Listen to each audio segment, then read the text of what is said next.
Broadcasting from their world headquarters in Texas, it's the Arcade Repair Tips Live Show. The show that discusses arcade repair, restoration, news, and more. Now, here are your hosts, Tim and Jonathan. Hello everybody and welcome to episode 59 of the Arcade Repair Tips Live Show for January 2022. My name's Jonathan Leung. I'm the producer, director, and editor of the Arcade Repair Tips video series. And joining me today, as always, is Mr. Arcade Repair Tips himself, Tim Peterson. Tim, how you doing? I'm good, John. Okay, well, it's good to have you here, Tim. I hope that everything's gone well. Hope you had a happy new year and that you had a lot of fun with your friends and family. Why don't you tell us a little bit about that, Tim? How'd it go? Well, we had a pretty good group here. I think 16 people on Christmas Eve. Our house is kind of becoming the place everybody goes instead of the grandparents now. We've kind of taken over that role. So it was pretty busy. My son's in from the Marines. He got to get some time off. And so we're just, it's just one of those deals. It goes by faster than it seemed like forever Christmas get here. Then it flew by real fast. And now back to work. Got a few days off, but feeling a little bit refreshed. Sounds good, Tim. Well, I mentioned this to Tim. He knew about it. Of course, you guys probably didn't. But our whole family had COVID over the Christmas break. And so I'm still kind of fighting that, guy. So if you hear me coughing tonight, I apologize up front. That's just leftover stuff. We officially got it about a week before Christmas, Tim, and then we had to kind of suffer through that. It was an ordeal, but we all were feeling better about Wednesday after Christmas, so about a week and a half or so, we all kind of felt better, but it took a while, and by Christmas we actually weren't bad, but still kind of tired. I'm still fighting off some of the fatigue from that. But it does seem like it's spreading a lot right now, so if you have it or if you know people who have it, I hope that they're doing good and not having any serious complications. But I'm still fighting it, though, just to apologize for any coughing up front. But we're so glad to be here tonight with you guys and to be here in 2022, Tim. It seems like the future, doesn't it? Yeah, it just seems crazy. 2020 was like 3 years long, and 2021 sounded about 3 months long. That's the way it felt. Absolutely, Tim. It just seems like all of these 2020, 2021, 2022 years seem like they've been going by, the first two kind of slow, and now, like last year, seemed like it went by really fast. It's just really crazy how things are going right now. But anyway, guys, we're so glad to have you. We already have some people in the live chat here, Tim, with us tonight. We have Encore MPW. He says, Happy New Year, guys. We have Geeklight08. He says, hello, everyone. Happy New Year, Tim.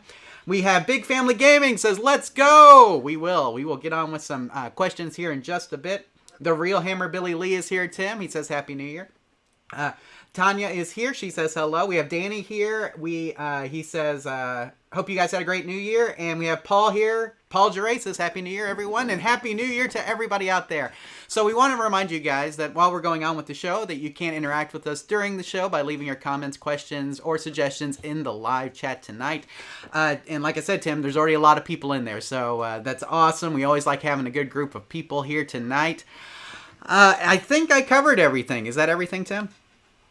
I think so. We might as well get started. Sounds good. Happy New Year to everybody. Absolutely. Happy New Year to everybody. So, Tim, it's only 6 days in, and I feel like already a lot has happened. So, I don't know about everybody else, but it's been busy for me, so.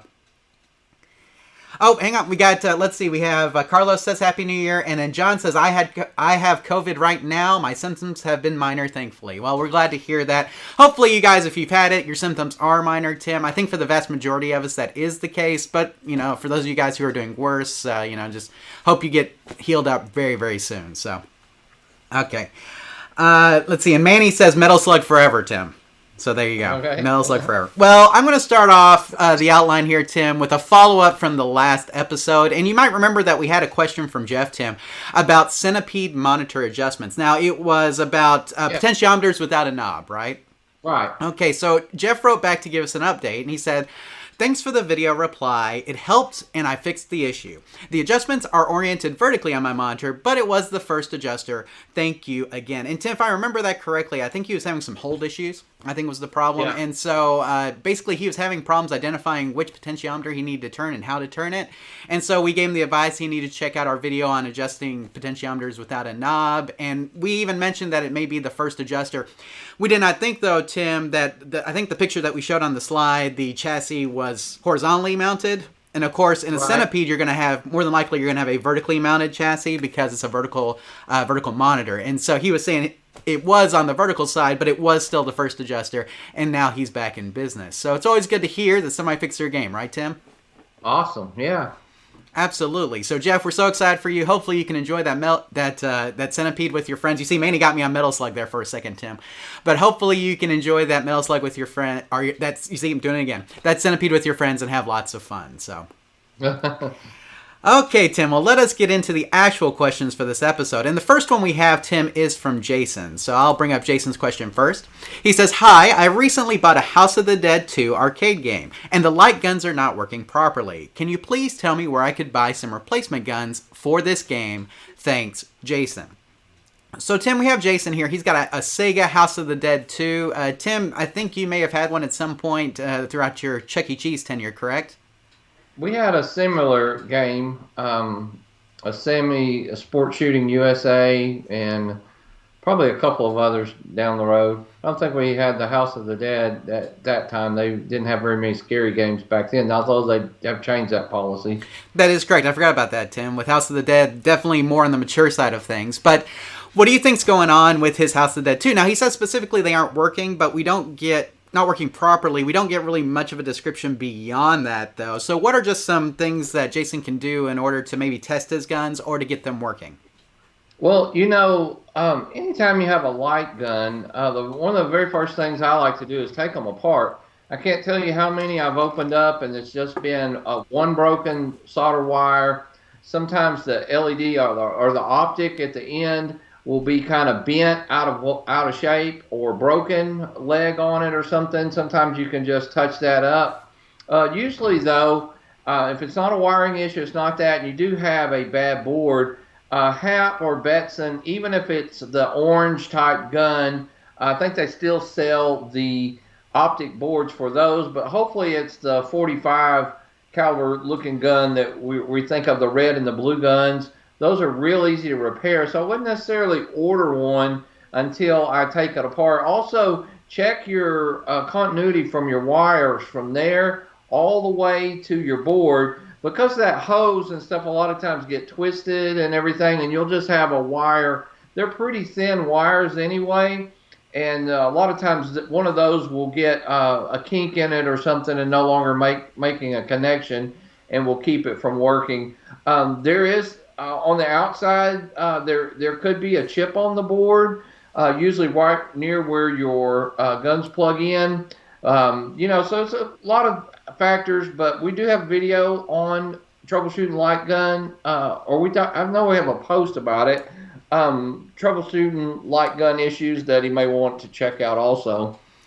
Absolutely, Tim, and I'm with you as far as the replacement is concerned. I think the first step before thinking about replacing them is to just open them up and see if you can see if something's wrong. Like Tim mentioned, a lot of times the little lens at the front will have some issues. That's very common. Or you'll have, Tim, we've seen where that the little optical sensor on the end will bend. You know what I'm talking about? Uh-huh.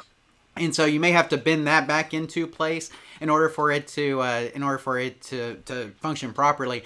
Tim, Paul mentioned this in the live chat here, but those guns, like light guns in general, take a pretty good beating, don't they? Oh, sure. And so with that beating, a lot of times comes like optical sensors coming out of place, lenses maybe getting dirty or cracked or busted or whatever the case may be. Correct? For sure. I can't tell you how many. Most of the time, it's physical damage more than electronic problems. Although I have seen both. A lot of times it is a wire coming loose or one of those pieces busting, like you said, that optical at the end. I think the one you're going to show in the slide has a cover kind of protector over that. And they don't all have that, and all they have to do is just barely get bent out or a leg break on it, and it won't work right. Absolutely, Tim. So I'm going to go ahead and put up the slide for Jason here.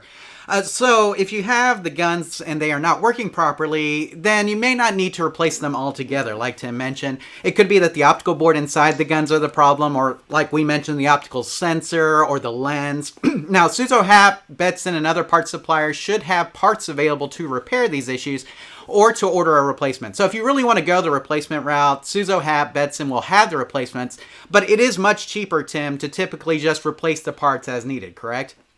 Yes, most of the time, way cheaper. Yeah, so you would rather in most cases just replace an optical board or replace an optical sensor than have to replace a whole gun, something to be aware of. Now, Tim also mentioned the wiring. The wiring is very important, making sure that the wiring is connected properly. Tim mentioned the wires in there are very thin, so make sure that you're making a good connection from the gun optical board all the way through to the main game board. That's very important. Now, we also have a post on troubleshooting light gun issues. Tim, I put a link down in the show notes so that you can go to that post there, Jason, if you need to. In that post, we discuss some things that can cause your light guns not to register. Tim, we talked about screen brightness. If it's not turned up enough, it may not register properly. We've talked about having fluorescent lights or bright lights above a monitor and then trying to register light guns. That can be an issue as well. And so there's some things like that may be also causing the issue. But if the guns have never been replaced and they're not registering at all, probably need to take them apart like Tim mentioned and then see if you can find something that may be wrong with them. Tim, do you have any other advice for Jason before we move on?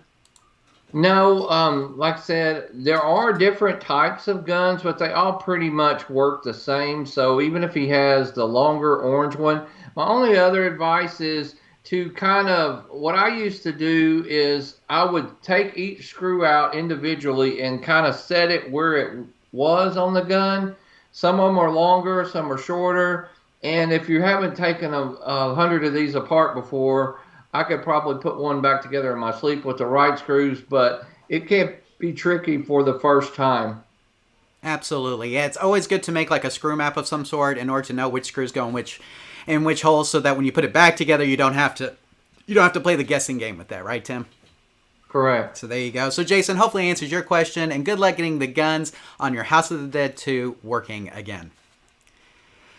So Tim, we've got some chatting in the live chat that I'll look at right now. We've got let's see, Big Family Gaming says House of the Dead 2 was his first arcade restoration project. Tim, let's see, Encore MPW says he's got one right now and it's dead. So that's and Paul, like I mentioned, he said the guns take a beating, and that's all light gun games, right, Tim? It's not just House of the Dead 2. Yeah. You might remember we always would keep a chain or something that would keep the gun from hitting the floor. That was the biggest problem, was not so much them hitting the cabinet, that kids would just run on to the next game. They would just drop it and it would hit the floor. So we would hook up a chain to where the gun could not actually hit the ground. That seemed to save a lot of issues. It does, but it also kind of limits sometimes the ability for the person to shoot. Of course, I have a police trainer right here. Here's a light gun. This one's pretty beat up, but it still works okay. But, we've dealt a lot with light guns, right, Tim? And, our video on troubleshooting light gun issues should help you out a lot, Jason. Oh, yeah. Okay, Bobby Broadway says he's got a Sega Turbo Cockpit he got for $200. The only problem was the trackball sensor in the wheel had a cold solder point. He reheated it, and boom, fixed, Tim. Ring the bell. We got Bobby here. He just fixed his game. That's awesome, Bobby. We love to hear stories like that about people picking up cheap games and being able to fix them, right, Tim? Oh, yeah. So congratulations to you, Bobby. $200. You can't even get an arcade one up for that. So No. let's see. Big Family Gaming.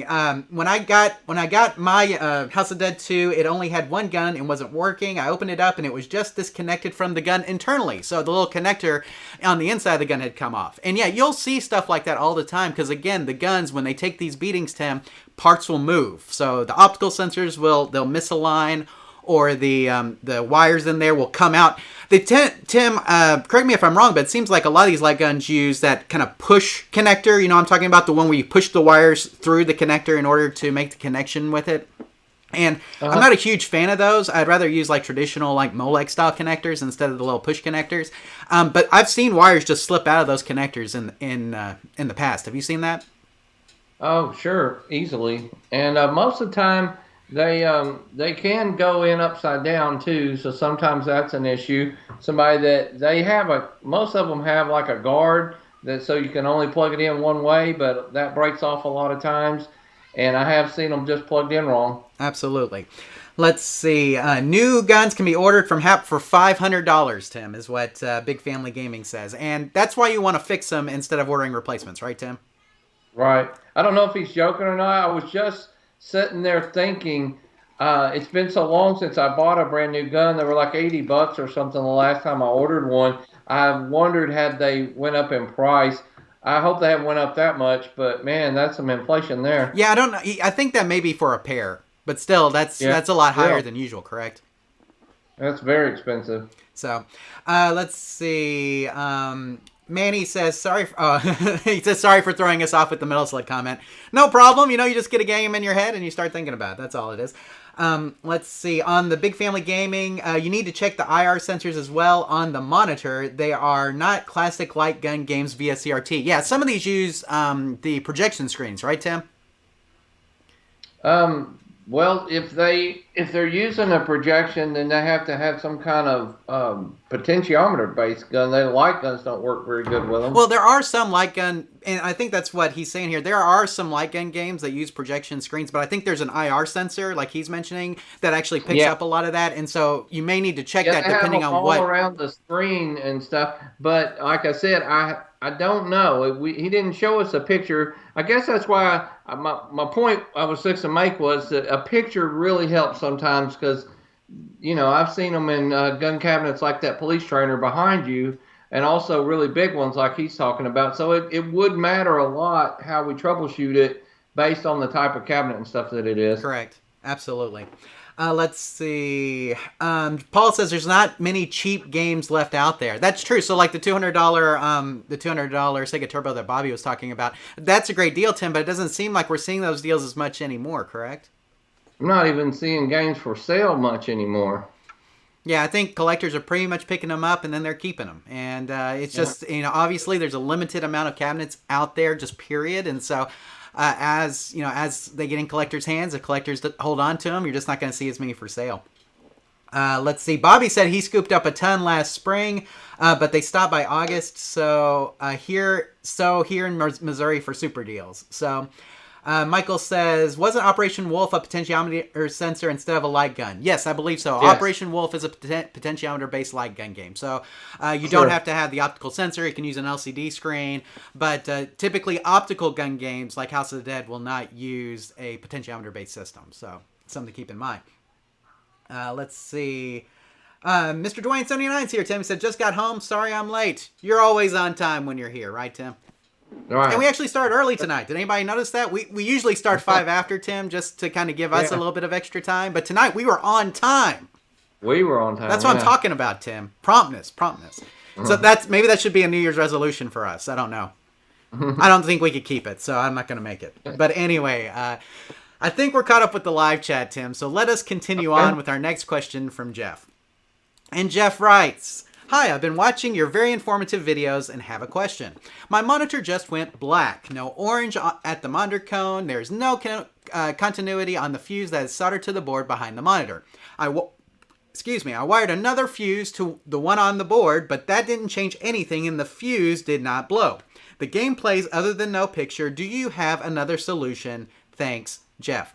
So, Tim, we have Jeff here who's been working on his monitor. Now, he doesn't tell us what the model is or anything of that of his chassis. We just know that it went black. Okay, so he's got a black monitor, no orange at the cone, there's no continuity on the fuse. So he's thinking, okay, fuse must be busted. I'm going to put another fuse in there. He puts another fuse in there. Monitor doesn't come on, and he's still got a black screen. So, fuse did not blow, though. Very important. So, what do you think is going on with Jeff's monitor, Tim? Well, one thing he can check is we have a game. We did a video, one of our best videos called Troubleshooting Games That Are Playing Blind, where literally we show just about everything that could go wrong. And ours ended up being a flyback issue. But that's where if he watches that video, I used to, when I was early, I would see a blown fuse. I would almost get excited and replace a fuse only to realize we got to realize what caused the fuse to blow in the first place. So a lot of times that's bad components on your board and the hot or something else like that. So we got to kind of troubleshoot and get back to the roots of what caused the fuse to blow. Now he does need to check and make sure he actually has voltage going up to his monitor, that it is getting power to it. But it's probably something in the power supply section that needs to be rebuilt, whatever. We really don't know at this point. But if he'll watch that video, I'm sure that he could probably figure it out, or he could send it to somebody like our good friend Paul to repair. So at least he could pull the chassis out and get it fixed. Agreed, Tim. And yeah, Paul's here tonight. And, yeah, I was about to say Paul's here tonight, so he does a lot of monitor repair, obviously, though, Tim. But I mean, this is not uncommon. In fact, Tim, we faced this exact same issue in that video where we replace the fuse and it's still not working. Well, what happens is when the flyback dies, then it will kill the hot, right? And so then, and then the hot will kill the fuse or whatever the case may be. Or maybe, it all goes through. And so like what we did in that video is we replaced the hot, right? But we didn't realize that the flyback was bad. So we replaced the fuse first. We got the same thing Jeff did. We replaced the hot. And when we did that, it blew the fuse, because at that point, now the hot is working. It's letting stuff through, and then it blew the fuse for us. Then we realized, oh, we got a bad flyback. So now we have to replace the flyback. We have to put another hot in, and we have to put another fuse in, and now everything is working. And so usually if the fuse blew, but now it's not blowing, there's probably a part further upstream that's having some problems, correct? Yeah, good way to say it. Exactly. So, we never know exactly. It's hard to know exactly, since he didn't give us the chassis, exactly which chassis he has to do like further troubleshooting on. But just like in any kind of repair that we do, Tim, we're always going to start at power. So more than likely there is some sort of issue on the high voltage line of this monitor that caused the fuse to blow in the first place. And so we need to kind of go further up the line, see if there's anything else that may be bad, and replace as needed, correct? Right. You also check the fuses in the bottom of the game too.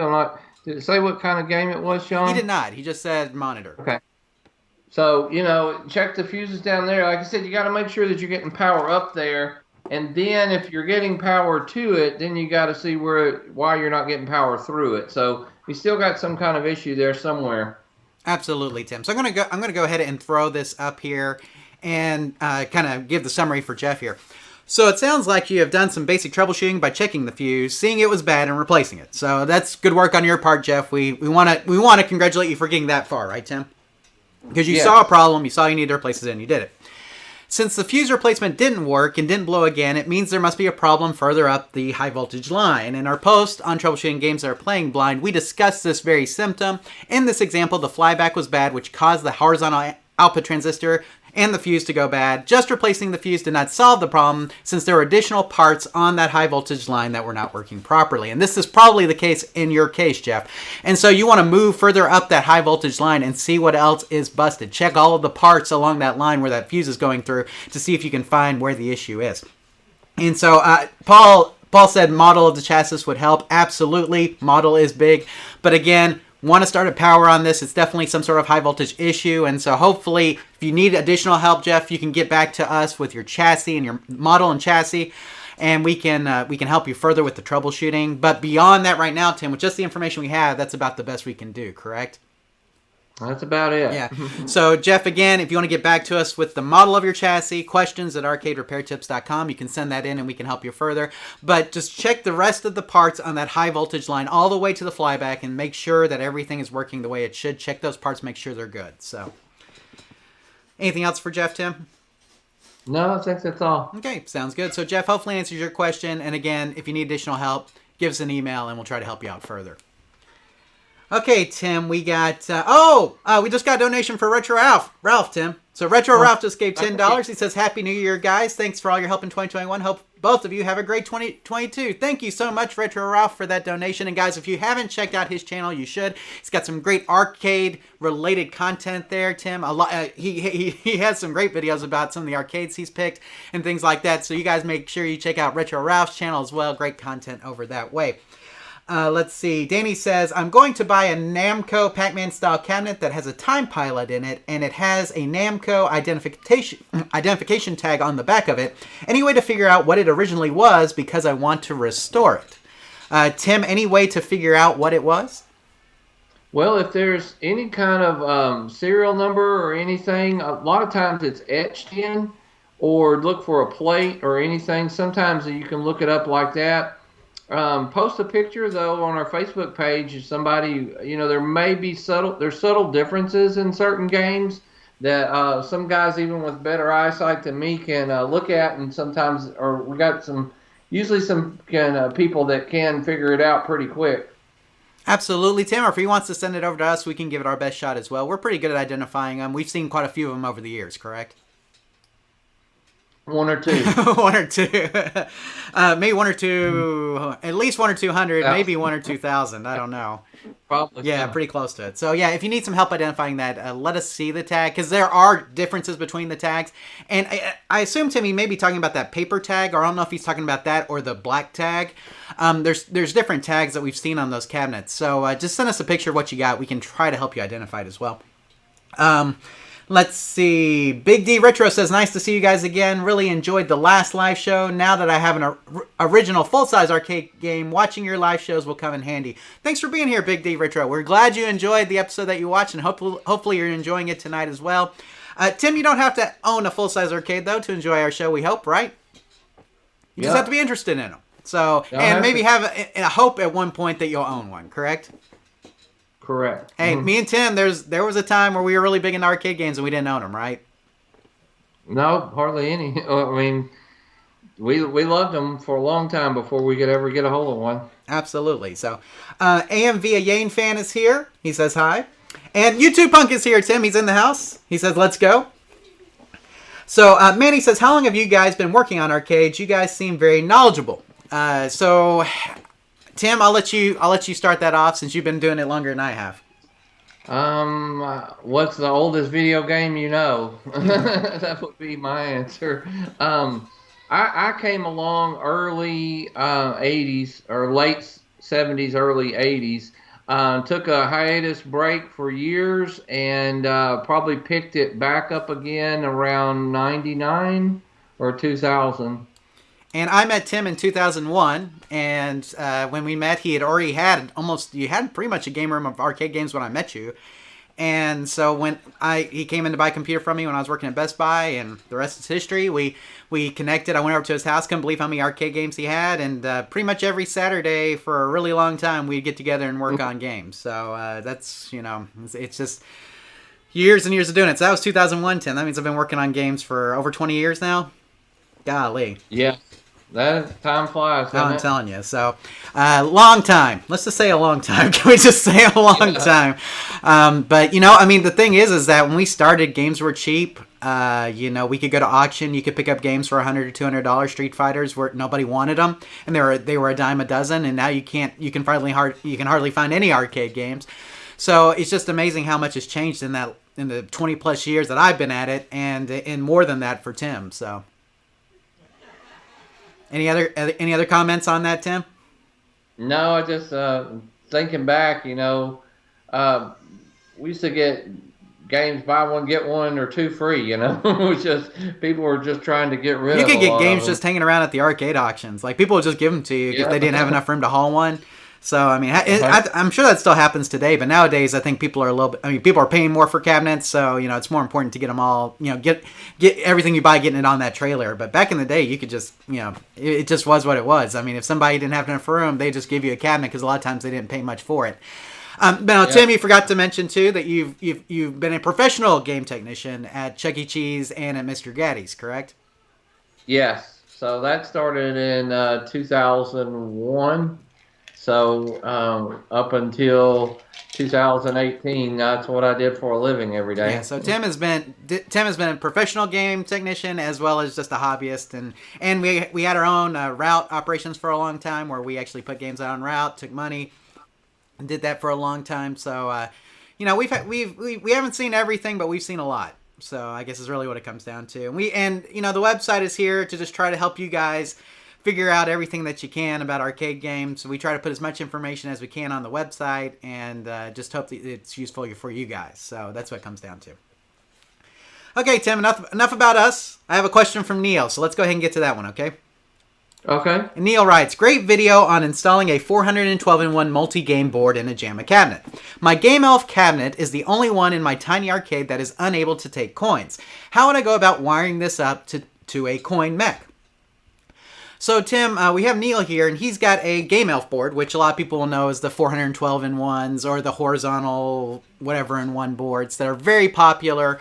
Usually they're blue-cased, and, you know, they come with the little Game Elf logo comes up on the screen whenever you run them. And so it sounds like his Game Elf right now, Tim, is on free play, and he wants to go about putting it or allowing it to take coins. How would he go about that if he wanted to do that? Well, it could just be a simple setting, and that it's not in the setting if it's not wired up. But if it's not wired up, which we wouldn't have all the time wired up one if we were going to do it for home use only, he just needs to go through. You remember the Game Elf boards or what we call the Jamma wiring standard, which usually uses an extra ground or something. But it's pretty much similar to Jamma. And I think that you're going to post that or show that on the next screen. The pinout locations are just wire. You run a wire from pin 16 and a ground, and that's it. And then you have to change the settings. You have to make sure. But you know what I'm saying is the first thing though, if his is on free play, he needs to take it off of free play. Unless he does that, it's not going to do it. Absolutely, Tim. And that's really the first thing that you need to focus on here, Neil, is make sure that the game is set to coin play. And so there's a free play setting in the game settings that you need to turn off. And then there in the coin settings, you'll need to make sure you have it set to whatever you want. So if you want it one coin, one play, for instance, then you're going to need to make sure you set it to that. But make sure your free play setting is off. So if your coin mechs are already wired up, then that should be the only thing you have to do is just get into the test mode and then set it to coin play, turn off the free play, and you're fine. But if you need to wire up a coin mech, you're going to have to wire to pin 16. Now, Tim mentioned the Jamma standard. That is Chinese Jamma, is what we like to call it. And so it's just like Jamma, but Tim said extra ground. It actually removes the ground from the end of the chassis to add an additional button. Correct. Right, so it's a little bit different. But pretty much all the rest of the wiring is the same up to that point. And so I'm going to go ahead and throw this up here, Tim, for Neil. But the Game Elf boards that we've seen, including the one that we feature in the video that you mentioned, Neil, use the Jamma or Chinese Jamma standard, which is similar to Jamma. And you can see our post on getting familiar with the Jamma standard for more information. The pinout locations for the coin mechs are the same between the two standards. All you need to do is run a wire from pin 16 or pin T, Tim, on the solder side of the board, along with a ground wire to your coin switch or switches if you want to wire both of them. Now, you'll need to make sure, like we mentioned, free play is off and that the coin settings are to your liking. But as long as you do that, Tim, you should be in good shape. Now, let's say, and this is something I didn't put on the slide, Tim, let's say that you don't have a coin mech or you don't have a coin door right now. If you didn't have a coin door or a coin mech already on his game, Tim, how could he go about adding coin play to it? If he wants to add one, you know, it kind of depends on his door and stuff, what's there. Yeah, I mean, you may have to, sometimes it's cheaper to purchase a whole door that's got everything set up. Now, he could also go with, like, the roll-down coin mechs as well, correct? Yes. Either way, you know, which would be a good option. He's just going to have to, that would, if it has no coin mech at all, that's probably what I would do. I would do it, put a roll down mech, because you cut a small hole, put it in there, put a bucket or something under it to catch the coins. So, like I said, without seeing a picture and knowing what he has, it's kind of hard to know which way to go. Absolutely. So, I mean, if you've got a coin door in place now, it may just be easier to kind of wire that up. But if you don't, when we're talking about the roll down mechs, that's kind of like it's like a little rectangle that has kind of a coin mech built into it, Tim. It usually has a coin return on the top and then a little place to put your coin and then a little return on the bottom. But it's kind of an all built-in unit, which is very handy for doing, like, if you just want a single coin mech to wire up. And so you may need to go that route if you don't already have a coin door. That's probably the easiest way to go. A whole coin door is pretty expensive, right, Tim? Yes, can be. Right, but the roll-down coin mechs are cheaper, and so that may be an option for you. But if you need a coin mechanism to begin with, you may look at the roll-down mechs instead of going with the whole door. If you already have the door, though, you can probably just wire up to it and be in good shape. Tim, anything else for Neil before we move on? I don't think so. Okay, sounds good. So, Neil, hopefully answers your question, and good luck converting your Game Elf arcade cabinet from free play to coin play. Okay, I'm looking, Tim, here we go. I'm looking here in the live chat. Manny says, do you guys remember when Mortal Kombat came out and cabinets and arcades were at malls and everywhere? Yes, I do. In fact, the gas station down from my high school, Tim, had a Mortal Kombat 2 cabinet. So Do you remember when 7-Elevens had arcade games? Oh yeah, I can remember. Just the Mazios and stuff that just, or everybody had a little row, even if they didn't have a full arcade room, and it was always crowded. But for sure, the arcade in the mall would be packed, people with their quarters lined up that were next. Absolutely, Tim. Man, good memories. Golly, so much fun. Big Family Gaming says you worked at Chuck E. Cheese back when they had actual tokens and games. Had to count them every week. That is correct. So, let's see. Yeah, no, YouTube Punk says back when Chuck E. Cheese had tokens. Man, I still have Chuck E. Cheese tokens, Tim. I have a few. Yeah, you got to hold on to those. I mean, your kids are never going to believe you that they used to take tokens. So, right, or know what a token is. That's right. Big Family Gaming says, I want to convert my Game Elf cab to use a Pi 4 with a Pi 2 Jamma that I have. Yeah, that's another route to go if you want to do a multi-game, Tim. Is you can do the Pi 2 Jamma is like a board that basically converts a Raspberry Pi to like a Jamma interface very easily. And so that's a good way to go if you want to go a multi-game route, but you don't necessarily want to go with a multi-game board. Plus, you have a lot of freedom to kind of adjust the Raspberry Pi the way you want as far as the software is concerned. With the multi-game boards, you have very limited capability as far as modifying them, but with a Raspberry Pi, you can change the operating system, you can change the front end, you can change the emulators, you have a lot of freedom. So let's see. Big D Retro. I would always hear that once you get a full-size arcade cabinet, you get the bug for another one. This is true because I want another one. Absolutely. Yeah, it's kind of, the arcade One Up guys, I see them in their group always talking. They buy one, they buy more. Full-size arcade cabinets are the same way, right, Tim? Yeah. So you get one, you're going to want more. It's like a Lay's potato chip. You can't just have one. That's right, exactly. So let's see. And Big Family Gaming says, it's true. Hey, I started with one, now I'm up to 16. The key is to find the one your wife likes or your girlfriend. Once you find that, then you're good. Absolutely. Get something for the wife or the girlfriend. That gets you it kind of gives you a little bit of a pass to buy more, right, Tim? Yep. So let's see. YouTube Punk said 7-Elevens and Pizza Hut. He remembers the games there. Michael Bloom says Pizza Hut's always had the cocktail Galagas. I was telling my wife about this, Tim. Where a Long John Silver is now, that used to be a Pizza Hut, and they had the cocktail arcade game. So I forget which one it was, but it was, it's awesome. Let's see. P-Dubs Arcade Loft says, these guys provide great education. Thank you for that, P-Dubs. And we like your channel, too. Another channel you guys should be checking out, P-Dubs Arcade Loft. Great content there. Retro Ralph says, do you guys know where I can find a power brick for an Atari System 1 cabinet? It seems near impossible right now. I'm trying to restore a Roadrunner. Tim, any ideas where Retro Ralph can get a Atari System 1 power brick? eBay is about his only choice right now. Just post in some of the groups maybe that you're looking for one. I don't know. We certainly don't have one, but I'm sure that maybe even some of the festivals coming up. But yeah, just going to have to post around that's what he's looking for. Yeah, Tim, and that's one of the things I think a lot of people, going to these arcade expos and festivals, and it does look like a lot of these are going to start picking up again, even though we're having a little bit of resurgence in the virus. Hopefully we're going to get some arcade festivals and expos. Tim, a lot of times when we're looking for parts, that's where we go. We have a lot of good friends, Tim, that we know that hoard parts, and they'll sell them when you go to the festivals and things. And so, it's one of the best places to go to find parts. A lot of times there'll be a couple of guys who will just have parts lying out, and so going to those is really good. But asking around on arcade forums is always a good idea, because there's a lot of collectors out there who may have one from a like maybe they junked a cabinet, they've got it down in there, and they kept it just because they knew somebody would need it, things like that. But unfortunately, I don't know of any other places where you can get one right now, just like Tim. eBay is an option, but again, I don't even know how many are there right now or how often they come up for sale. So, but trading with other collectors, arcade collectors, is really one of the best ways to do things, right, Tim? Yeah, you never know. Just somebody listening to this may have one. Tell them they can contact us, and we'll be glad to let them know. Absolutely. So, but good luck on your quest for one, Retro Ralph. If you end up finding one, let us know where you found it, too, because we'd like to know. Let's see, YouTube Punk. Arcade Repair Tips and Dell's Arcade are the best arcade help channels out there. Thank you, YouTube Punk. We appreciate that. Dell's Arcade's a great channel, too, guys. And usually he's here with us in the live chat as well, Tim. We really enjoy his channel. Golly, there's so many great arcade channels here on YouTube. You guys should be checking them all out. Seriously. Let's see. Richard Ralph says he tried KLOV, but no bites yet. Give it a little time.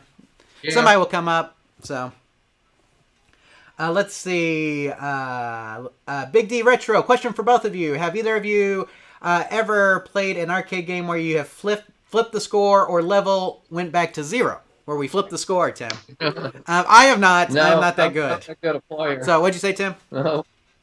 I said, no, I'm not that good a player, actually. Yeah, I don't know what it is. I mean, a lot of the repair guys aren't the best players. I mean, I take that back. There are some that are really great at the games, but I have never flipped the score. I am not good enough to do that.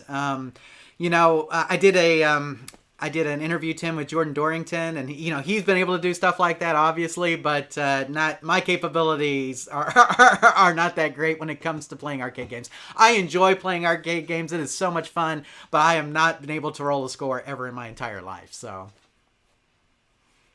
not even close. Retro Ralph, eBay had one of the Atari system Power Bricks, Tim, and it was completely destroyed in transit. I feel like the arcade gods are against me on this one. That happened to us on our friend Stan's Dragon's Lair. Remember, Tim? Yeah. So he had shipped basically the entire inside of the game, power supply and everything, except for the laser disc, I think, Tim.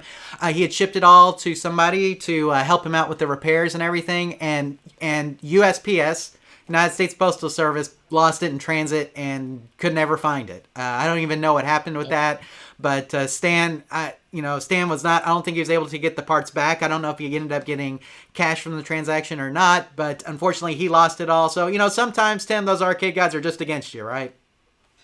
It seems that way. It is. So you will find one. Be positive, right, Tim? So it'll come. It may take a little longer. You'll find one. Let's see, NTR President, other than OEMs, where are you guys going to source replacement LCD panels?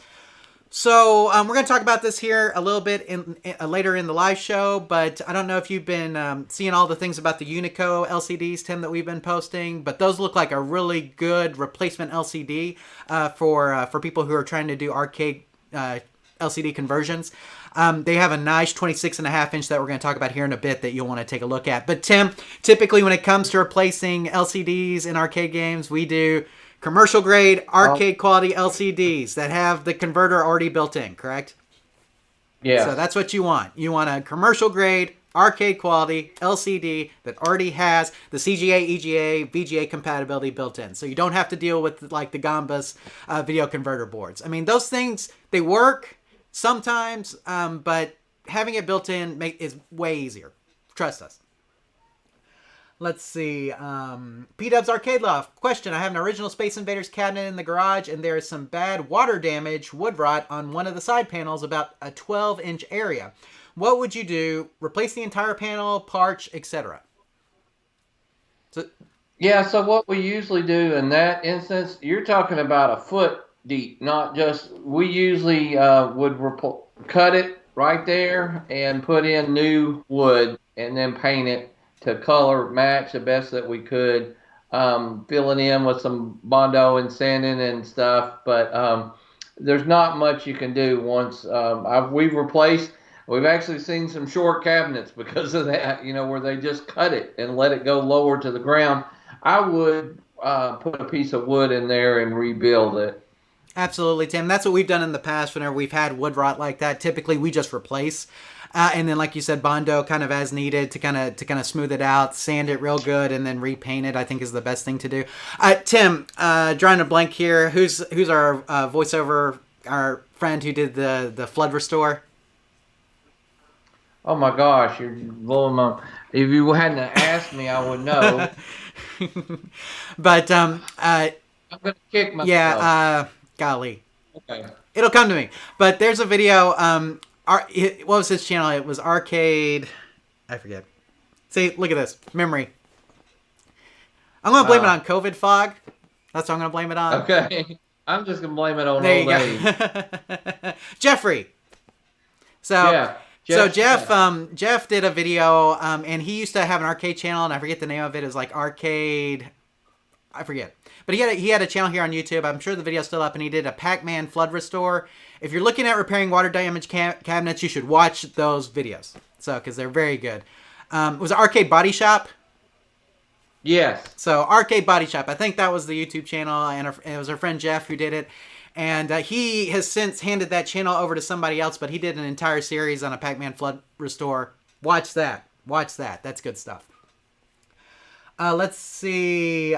Retro Ralph is talking more about his system, his Atari Power Supply, Tim. He says, the box looked like it had been thrown off a building. It was crazy. I got a refund, though. I'm sure I will find one eventually. So, unfortunately, we have all received boxes like that. Right, Tim? Yep. I just looked it up on YouTube. It was doing those search words. Flood Pac-Man, actually in 2 words, Restore. It's episode 2 of Arcade Body Shop. Anyway, it's got like a shark. It looks like a Pac-Man floating in the water and a shark coming up to eat it. It's kind of funny. But anyway, that would be a great video for them to watch. Absolutely. And Jeff's a good guy. He handed that channel over to somebody else. Sorry, what was that? Hang on. Watching this. I said, sorry, Jeff, if you're watching this. I don't know why I could not remember his name for a second. Well, if I wouldn't have asked you, like I said, you would have known it right off the top of your head. And I was the same way. I went blank there for a second. But Jeff's a really nice guy. And he's done voiceover work for us, Tim, obviously on the podcast specifically. And we want to thank Jeff for that. But you should check out that video that he did. Like I said, he has since handed that arcade channel over to somebody else. And I don't think they're updating it very often. But that video is really good. And so watch that whole series on the Flood Restore. A great series on just how to restore water-damaged cabinets. Great stuff. Let's see. Yeah, and if you're, I know a lot of the guys in here have channels and stuff. If you're looking for a good voiceover guy, I highly recommend him. Absolutely. Yeah. I can put his information down below. So, okay. YouTube Punk, I ordered an awesome one of a kind Malibu Castle poster, and it was destroyed by USPS, Tim. Look, I love delivery guys. I really do. Mm-hmm. Every Christmas, we put a box out for them with snacks in it. Those guys have saved me so much. But there are times, unfortunately, where you receive something in the mail that gets damaged, and it sucks. Tim, no lie, I got a package from Amazon with nothing in it. It literally had nothing in it. And so I got on there, and I was like, hey, I got this package. It had nothing in it. And guess what? We'll ship you another one. And they shipped me another one. But I don't know how packages get to places. That may not have been the delivery people's fault. That may have been Amazon's fault. I don't know. But I got a package this holiday season with nothing in it. So stuff happens. Okay. It could have been a ghost. What? It could have packed a ghost or something in there. It was completely open. Like the flap was open. It was one of the bubble mailers. You know what I'm talking about? Oh, okay. Yeah. So like it was a bubble mailer, but the flap was completely open, and somehow they still delivered it. I don't know. So anyway, guys, I give our delivery guys a break a lot. But every so often you'll see a story online. I think we saw one, Tim, like 600 Amazon packages found in a dump in Oklahoma. Stuff like that. Sometimes these guys go off the edge and just decide to dump off stuff, or sometimes accidents happen.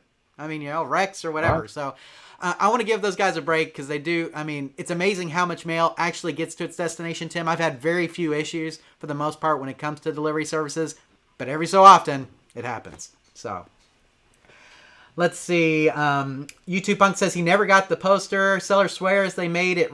They made a reinforced box for it too. So it sucks. Okay, I think we're caught up. Okay, caught up. So let us go on to, I said Tanya, and she's here in the live chat, I think, Tim. I think it's Tanya or Tanya. Okay, awesome. I don't know. I'm not very good with names. But sorry if I mispronounced it, Tanya or Tanya. Here's your question, though. And it says, hi, I've watched your video plenty of times explaining the sound of an arcade. I know nothing about arcade machines, but I recently bought one, and it was making sound, and it was working. But I tried putting in a free play button, and then it stopped making sounds. I have already checked the volume on it, and nothing. Any suggestions? I did wire the free play button wrong the first time, and I saw some smoke and it smelled a little burned, but I'm not sure if maybe that has something to do with it. I'm open to suggestions. Thank you for your help. So, Tim, typically when we see smoke or fire or smell burning anything, that's typically not a good sign, correct? Yeah, I would just say that she doesn't get an award or anything for suffering through that video more than once, but we will try to help her. Yes, if you had sound before and everything was working good, and thus hooking up something wrong, you probably sent voltage or something to it, and it probably damaged the audio section of your board, would be my guess. Or you could have actually hurt the speaker. So, since the sound was, if it was working before, we're going to say that that's probably related. And so what we're going to have to do now is try wiring up a different speaker. That would be the fastest thing, to see if it happens to be a speaker. But you can check out our video on troubleshooting games with sound issues. Might help you a little further. But more than likely, you might have to send your board in for repair, have a professional look at it that can replace those chips or whatever damage. Inspecting your board, though, you might be able to find it. Might just be a transistor or something real simple that you could replace if you wanted to. Absolutely, Tim. So, like Tim said here, Tanya, and she did chime in the second one. So I'm doing Tanya. So, yeah, we'll say that. So we're assuming that you probably did damage to your board. And more than likely, Tim, the audio amp. That'd be a guess, okay? Yeah. And so with that in mind, there's not going to be a whole lot you're going to be able to do as far as getting that fixed. Now, audio amps are typically, where you see audio amps on the board, typically there's some capacitors and other things in that area that you may be able to replace.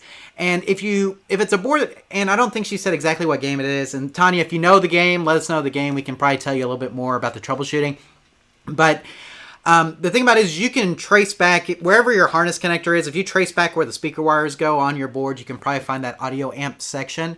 And so more than likely, it could be something in that audio amp on the board that's going haywire. And whenever you wired it wrong, it may have fried that. So again, you can try to trace through. A lot of times if you see capacitors on a board, that's going to be part of the audio amp section. That's very common. And so you may just look and see if you can see any capacitors or anything on the board and see how they look. Or you could try tracing the speaker traces from the harness connector all the way back to that section. That would also tell you.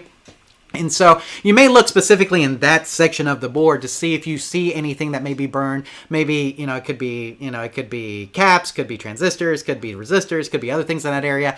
And so just look in that audio amp section and see just physically with your eyes if there's anything that may look burned or busted. If you know where the smoke was coming from, that's really important too. And you may be able to smell it. So if you go down your board and you smell the burn section and you know about where it is, that'll give you an idea of where on the board it may happen as well. Tim, we have done something like this before, correct? Yes, many times. So don't feel bad. It's not uncommon. This happens even to people who have been doing it a long time. I blew up a Johnny Nero Action Hero board, Tim, because I wired it wrong. So, things happen like this all the time. It's just something to keep in mind. But more than likely, we're thinking you probably did some damage to your main game board, probably in the audio amp section of it. And so, like Tim mentioned, you may have to ship this off for repair, but if you can identify where the audio amp section is, or maybe identify where that burnt smell is coming from, or see some parts on the board that are burnt, you may be able to do the replacements yourself and get it back working. Now, it's possible that you blew a speaker or you blew something else. And so you may try some of the tips that we talk about in our video and post on troubleshooting games with sound issues. I linked that below for you so you can go to that link and just try some of the stuff that we talk about in there. But the fact that we got smoke and we smell this burn smell, again, leads us more towards thinking it's a game board issue. Tim, anything else for Tanya before we move on? I will put the outline up here while you're talking. I kind of summarized it already, but just kind of to show you that information there. So no, and guys, this is going to happen occasionally when we're doing a live show. I'm going to have to excuse myself for a couple minutes, and then I will be back. John, will you continue on with the show and give me just a couple minutes? I'll be right back. Sure, and it looks like Tanya is here in the live chat. She says there's a PC in the back. I got this in Mexico, and it has multiple games. It looks like a homemade contraption. Yes, did you see where the smoke was coming from? So I didn't. I assume you did see it. If you have pictures of your setup, you can let us know. I'd like to see the setup. So send us some pictures. You can send us pictures at questions@arcaderepairtips.com. If it is a computer, now typically when we hook computers up in cabinets, they do have a sound amplifier that they use. And a lot of people like to use just an off-the-shelf sound amplifier for that. And if that's the case, you may just be able to purchase another off-the-shelf sound amplifier to get it working again. Because more than likely, you just damaged the sound amplifier if it's hooked up to a PC. You didn't necessarily damage the sound card on the PC. And so if that's the case, then it may just be a cheap sound amplifier is all you need to get you up and running. Of course, when we heard your question, we're thinking more like it's an arcade board. And if it was an arcade board, obviously the sound amp is built onto the main board. And so that's a little bit different. But with a PC setup, typically you will have an audio amp of some sort that's hooked to the speaker. And in that case, we should just be able to either fix or replace the sound amp and get it working again. Now, if you want to send us some pictures, which would really help us help you troubleshoot it more, you can send us to questions@arcaderepairtips.com. Just send us an email there. We can get you a little bit more information. But now it sounds more like just a standalone audio amp issue, which may be a lot easier to solve. You won't have to ship off anything, I don't think. You can either hopefully we can either fix the sound amp that's in there, or we can purchase another one that's very similar to it. Typically those sound amps are fairly cheap, 10, 15 bucks maybe max, depending on what kind they put in your cabinet. So again, pictures would help a lot with this, but let us know and we'll try to help you out further with that, Tanya.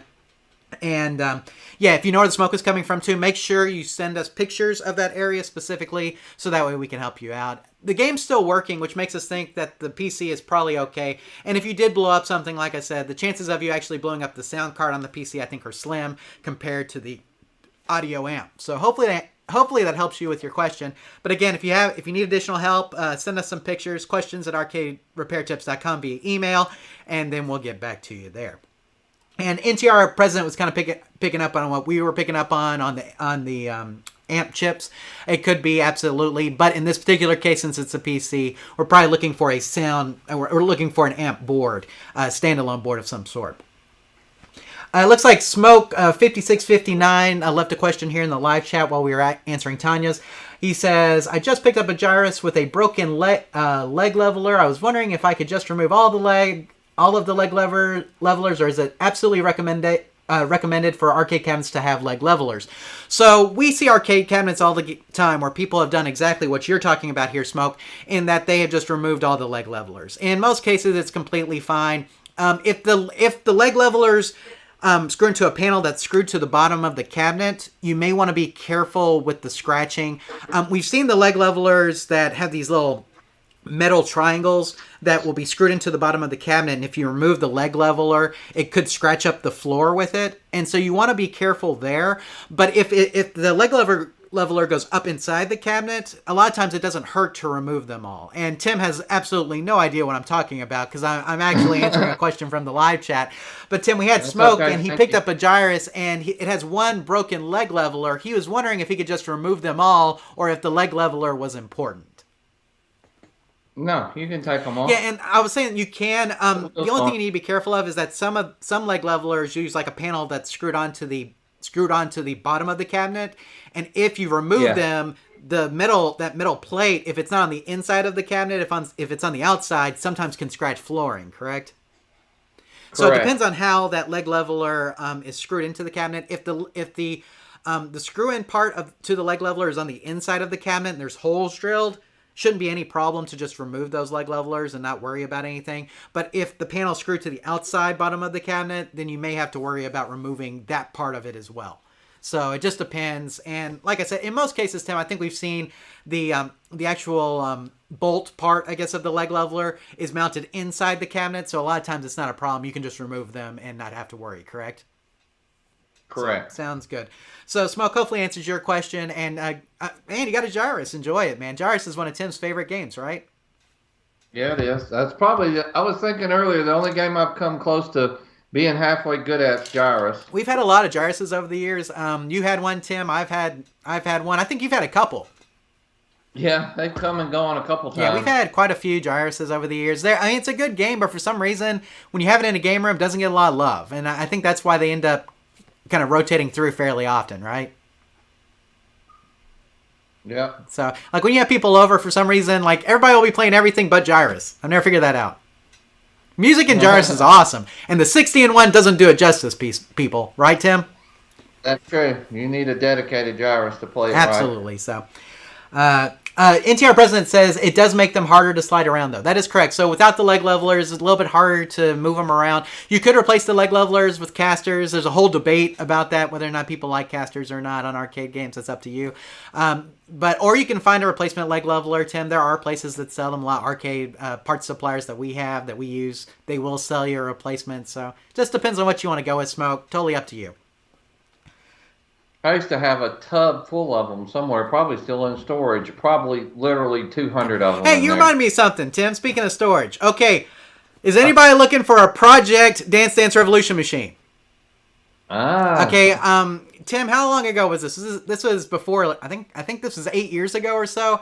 I picked up a Project Dance Dance Revolution machine. It was complete, but the computer would freeze up from time to time, and I bought that thing and hauled it all the way home thinking, I'm going to put it in my arcade and I'm going to fix it someday. Well, guess what? 8 years later, it hadn't happened. So if somebody's looking for a Project Dance Dance Revolution machine, I am throwing this out there, guys. It's complete, except for the computer freezes up. It is in pieces right now because I had to tear it down in order to fit in the storage. But if you're looking for one, make me an offer. Jonathan at arcaderepairtips.com. You have to come pick it up in the East Texas area. But make me an offer if you want a Project Dance Dance Revolution machine. Again, complete, but needs some love, okay? Computer is freezing up a little. Like I said, it'll boot a lot of times, but then it'll freeze. Monitor works last time I turned it on. Now, 8 years, guys. 8 years. So, but wow. It is where it is as is. Obviously, it's a project game, but here's the deal. It's taking up a lot of room in our storage building, Tim, and I am not going to have time to work on it anytime soon, so... It takes up a lot of room. It takes up a ton of room. So you have to have the room to store this thing. You guys know how big Dance Dance Revolution machines are. It's a DDR Extreme.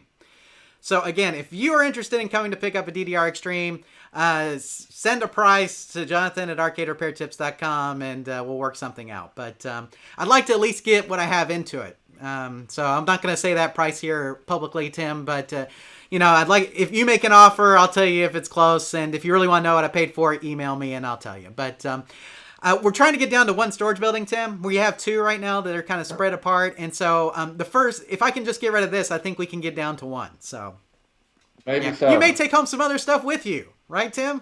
Right. You never know. So you may find a whole tote full of leg levelers. That's right. You may take home a whole tote full of leg levelers. You just never know what you'll find in Tim and Jonathan's storage building. But again, DDR freezes up in pieces, but complete. If you're interested, Jonathan at arcaderepairtips.com. Shoot me an email. So let's see here. Smoke. I'm not great at Gyrus, but I have it now. Robotron. That's my game. He's a Robotron fan, Tim. Okay, well, that's a tough game. So NTR President says you can replace the leg levelers with lockable casters. And our friend Stan, Tim, was a big fan of the lockable casters for moving them around. And there are debates about that. Some people love them. Some people hate them. Whatever you want to do, guys. It's up to you. Let's see. Mr. Retro Wolf, greetings from Katie. Just picked up a championship baseball. Amazing. They're saying strike is nice in a nice Japanese accent, Tim. So, congratulations, championship baseball. I haven't seen one of those in forever, Tim. Well, me either. Let's see. Oh, YouTube Punk says it's probably just a fuse, Tim. Why the DDR is freezing up like that. I think you're right. Yeah. Yeah. Let's see. NTR President, did you guys see anything at IAPA that impressed you? Tim, have you seen any of the new games that they showed off at IAPA and anything that impressed you? I have not seen anything, but with Christmas and work, I haven't. The last new games I've seen in the last few months just seem like redos of the same old stuff. I haven't really seen anything new. I'm sure there was something new unveiled that I haven't seen yet, but it's kind of like those Crossy Road cabinets and stuff. I just keep seeing those. Just in different versions, same cabinet, different stuff, Doodle Jump, those kind of games, and just not a huge fan. The one thing that they showed a lot of, Tim, was the VR games, and he specifically, NTR President here, specifically mentions Kong VR, Tim. I don't know if you've seen that, but you should definitely check it out if you haven't. It looks really cool. Tim, it looks like VR experiences are really going to be the next wave of what we're seeing at arcades and family entertainment centers coming forward. And so, it looks really awesome. I can't wait to try it out, but we've seen a lot of VR games. I think IAPA showed a lot of those, Tim. So if you guys want to see all the games from IAPA, you need to be checking out our friend Adam's blog Arcade Heroes. You need to be going to arcadeheroes.com. He does a great job of covering all the industry events, including IAPA. So if you want to see all the new stuff from there, make sure you go to arcadeheroes.com. Great content, great stuff. Thank you, Adam, for all the work that you put into that site. Okay, Tim, let us move on with our next question from Graham. And Graham says, hello, I have a monitor issue with a 1980s Nintendo Donkey Kong arcade game.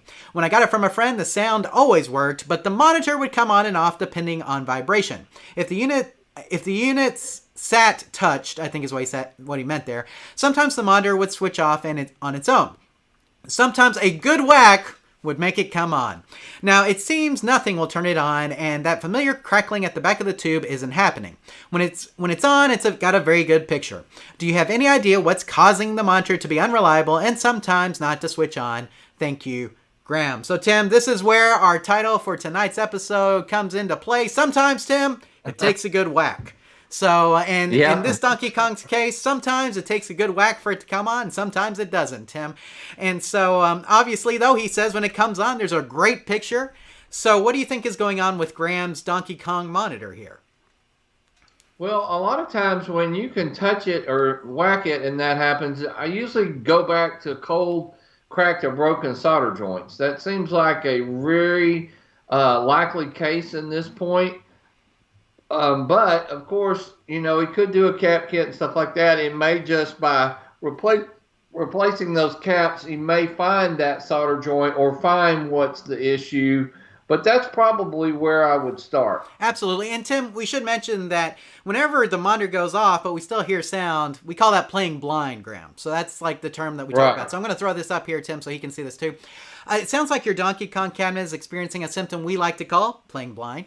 This usually occurs when we can hear the game playing, but there's no picture on the screen. From your description, it sounds like your monitor had a short in it before it went completely dead, right, Tim? Yeah. Yeah, so it had a short because it was coming in and out already, and now that short is basically turned into a total off nothing. So first step would be to remove the chassis and touch up any cold, cracked, and or broken solder joints. We would also highly recommend installing a cap kit while you have the chassis out of the cabinet. Who knows when the last time that actually was installed. There's a good chance that doing these steps will get your monitor working again. Tim, I have a picture of a Sanyo 20EZ here for Graham because this is the monitor that's typically in Donkey Kong cabinets. Getting these things out of cabinets is a little on the trickier side compared to some of the other monitors that we've seen, but it is doable and you can do it. And so it may take you a little bit longer than what you have with like a standard Wells Garner, for instance. But once you get that chassis out, touch up all the cracked, cold, or broken solder joints on it, and then maybe install a cap kit while you have it out, I think you'll be back in business for the most part. What do you think, Tim? I think so. Yeah, I think so. And YouTube Punk says neck pins. It's possible that he's having some issues with the neck pins. Definitely want to check those. But if it's going off, probably something in the high voltage section, like we talked about before, Tim. Something on that high voltage line is causing the monitor to go off. And so just touch up any cold, cracked, or broken solder joints on the entire thing. Tim, Michael wouldn't just do cold, cracked, or broken. He would do them all, correct? Yes. Because sometimes you can't tell if a solder joint is cold, cracked, or broken just by looking at it. So by touching up everything, you kind of eliminate it. The only thing you have to worry about there is bridging connections. Obviously, make sure you don't do that when you're touching up that solder. But doing that should get you back in business. Just sounds like there's a short somewhere that just needs to be resolved. So Graham, hopefully answers your question.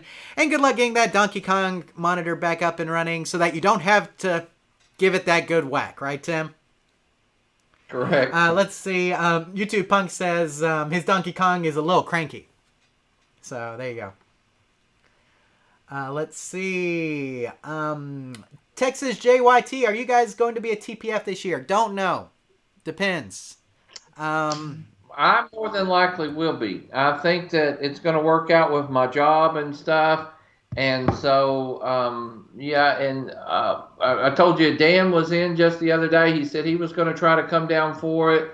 So I'm thinking about, my wife's never been. I really want her to go and experience it. So we may just drive up early that morning and come late that night. I don't think we'll stay the whole weekend. Well, if you're going to make the trip, I'll probably try to make it with you then. We'll just see. Okay. But, we'll just kind of go from there and see. I'm not for sure at this point, but, it kind of just depends on how work's going and how my schedule is and everything like that. We would love to go. I want to go play some games. I feel like I haven't been doing Expo in a while. I haven't got to play any of the new stuff. Really want to play some of the new stuff. I mean, we'll be talking about some of that here in a second. Tim, we got some here in the live chat. Encore, our Nintendo 100-volt marquee lights and starters fairly easily sourced. Thank you. Not in my experience. Typically, they're hard to come by, right, Tim? Yeah, very hard. If we have a video where we replace the marquee light with an LED in a Donkey Kong cabinet, and Tim, the way we did that was basically tapping into the 120-volt line at the bottom of the cabinet, so that way we didn't have to wire up the 100-volt. And so, I mean, in our experience, finding those is a little on the trickier side, so we usually will replace with a 120-volt fixture, and then just tap into the 120-volt line at the bottom of the cabinet. So, totally up to you. But you may be able to hold out and find one now. When we did that video, they were very hard to come by. Couldn't find one anywhere. Don't know if that's changed. You may have some people who are doing it now. So,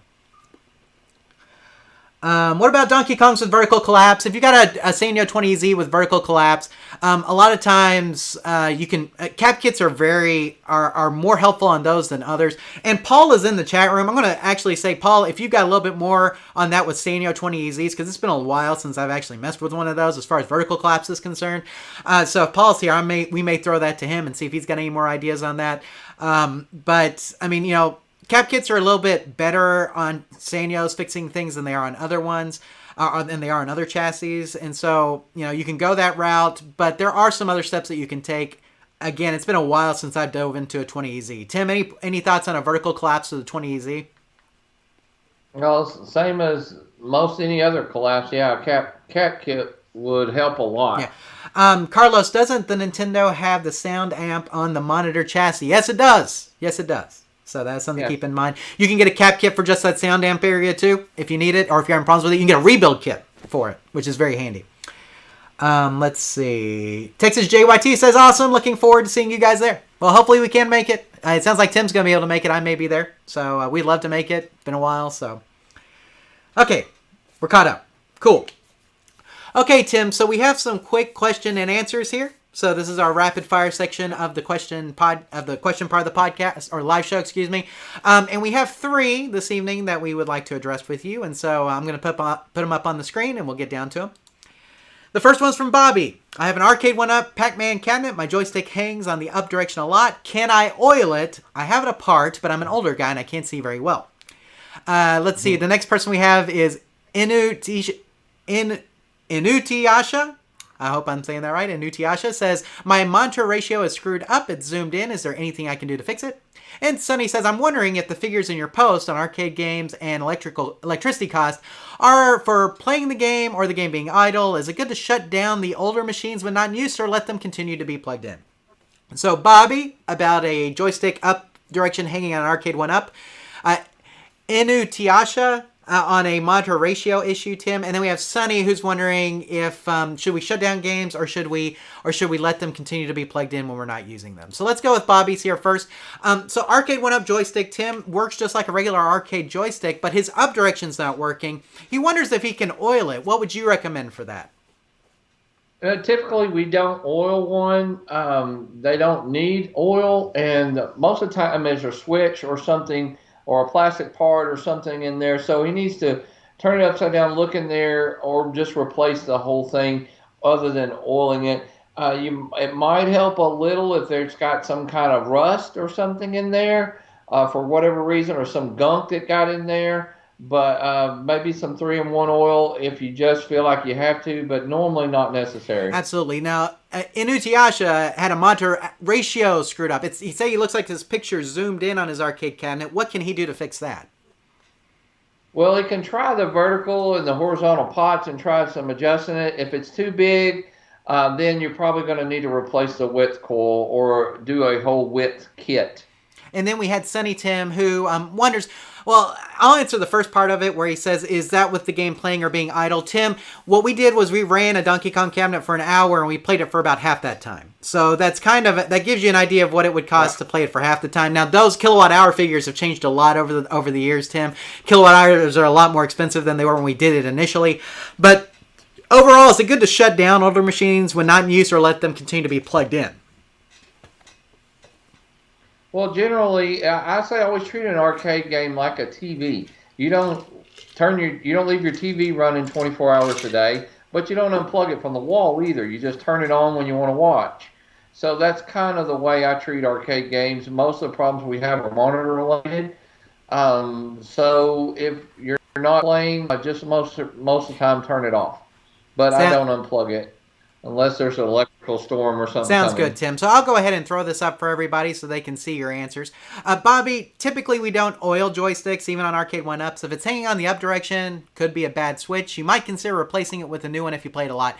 So, Tim, you could replace the switch, but the joysticks in these Arcade 1-Ups, guys, are cheap. Okay? They're cheap joysticks. Yeah. What? 20 Yeah, for $20 $20 you could get you a brand new one, about and 20 it would be better quality than what you have with this. And so, Bobby, if you're playing it that much that you got an up direction stuck, I think me and Tim both agree. Replace it with something better, right, Tim? Yeah, get you a nice Sanwa or something else in there that's going to give you a lot of play and is going to be able to handle the amount of play that you're putting on it. In Utiasha, try the horizontal and vertical size pots on the modern chassis. That's what Tim said. And if the horizontal is still too big, you can try the horizontal width coil. Try to adjust that, or installing a width kit. Now, Tim, if he's using a PC with it, there may be a resolution setting or an aspect ratio setting that he needs to do, right? And so there may be other settings if it's hooked to a PC that you're having problems with. But if it's a traditional arcade monitor, more than likely it's a sizing issue. Sometimes voltage, B plus voltage can affect size too, so make sure your B plus voltage is dialed in. Horizontal width coil though, adjusting that with a TV alignment tool, try that. Or installing a width kit could help as well. So those are all some things you can try. If you need additional help with that, let me know. And then, Tim, we had Sunny. In the post, we left the game on for an hour. We played it for about 25 minutes. That's what we mentioned to figure out the usage. And in general, we recommend turning off arcade games, keeping them plugged in, though, when not in use. Correct? Okay. I think we got them all, Tim. So that was really good. Okay. Tim, while we were doing that, Texas JYT just donated $20. Thank you so much for that. That is so generous. He says, keep up the great work. We appreciate that. Thank you for being here. Thank you for your donation. We appreciate it so much.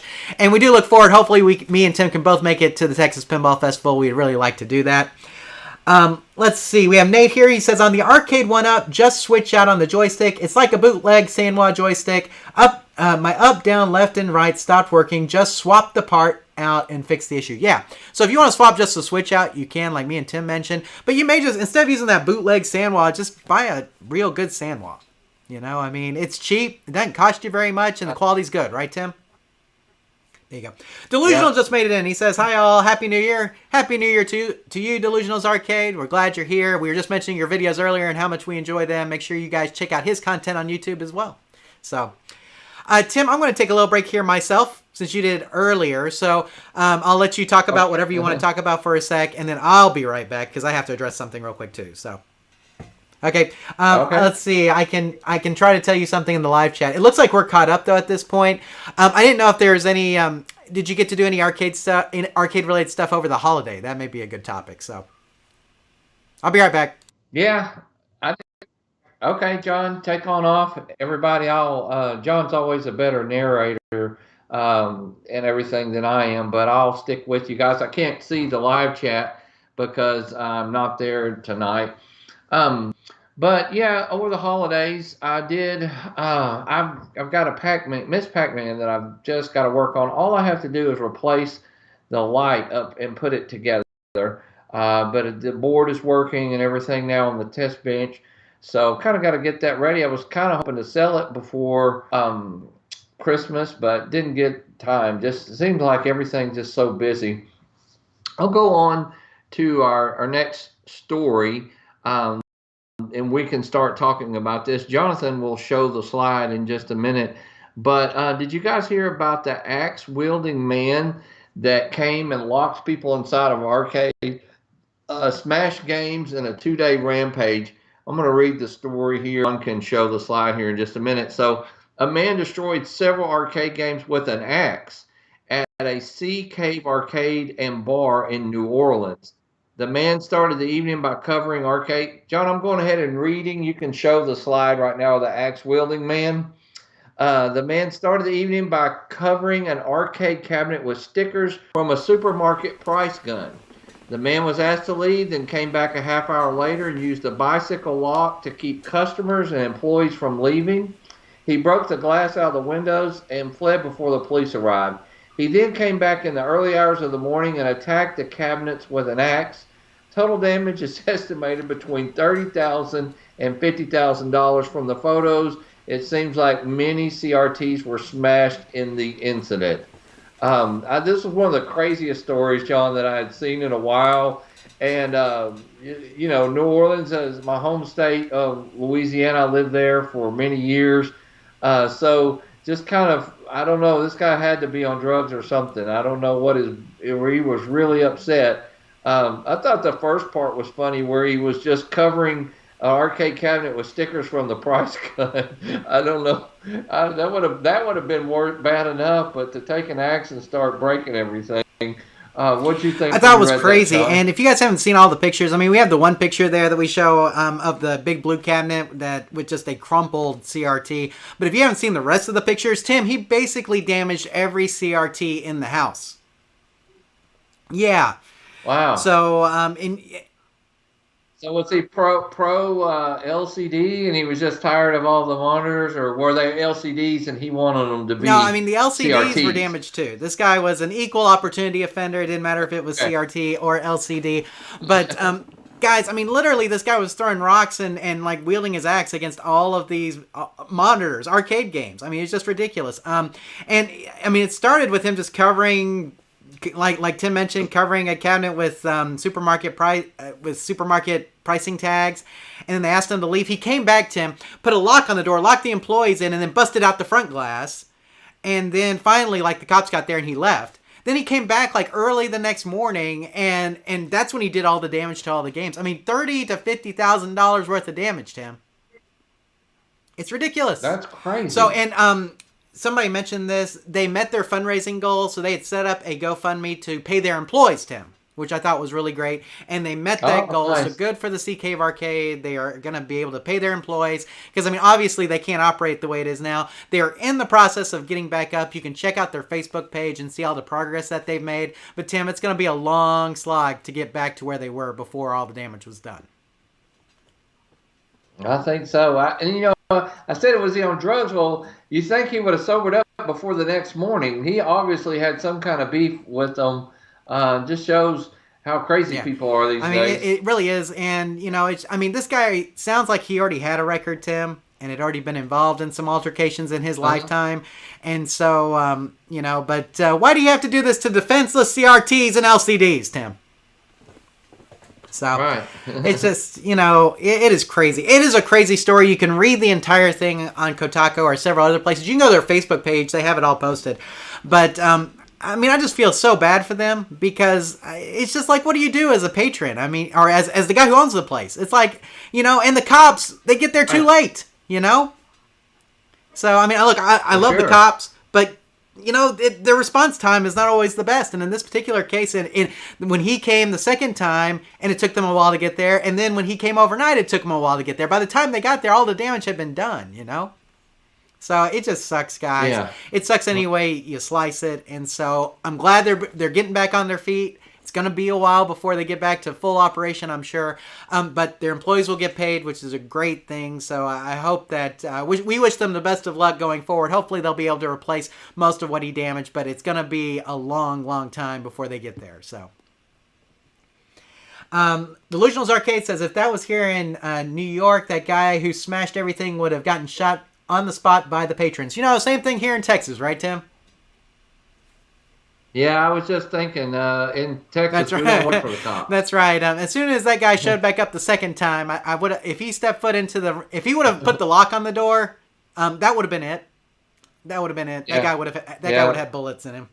So, pretty much can tell you that right on the spot. So, but Texas JYT, as hard as it is to get a good CRT these days, I say life without the possibility of parole. So, for this guy.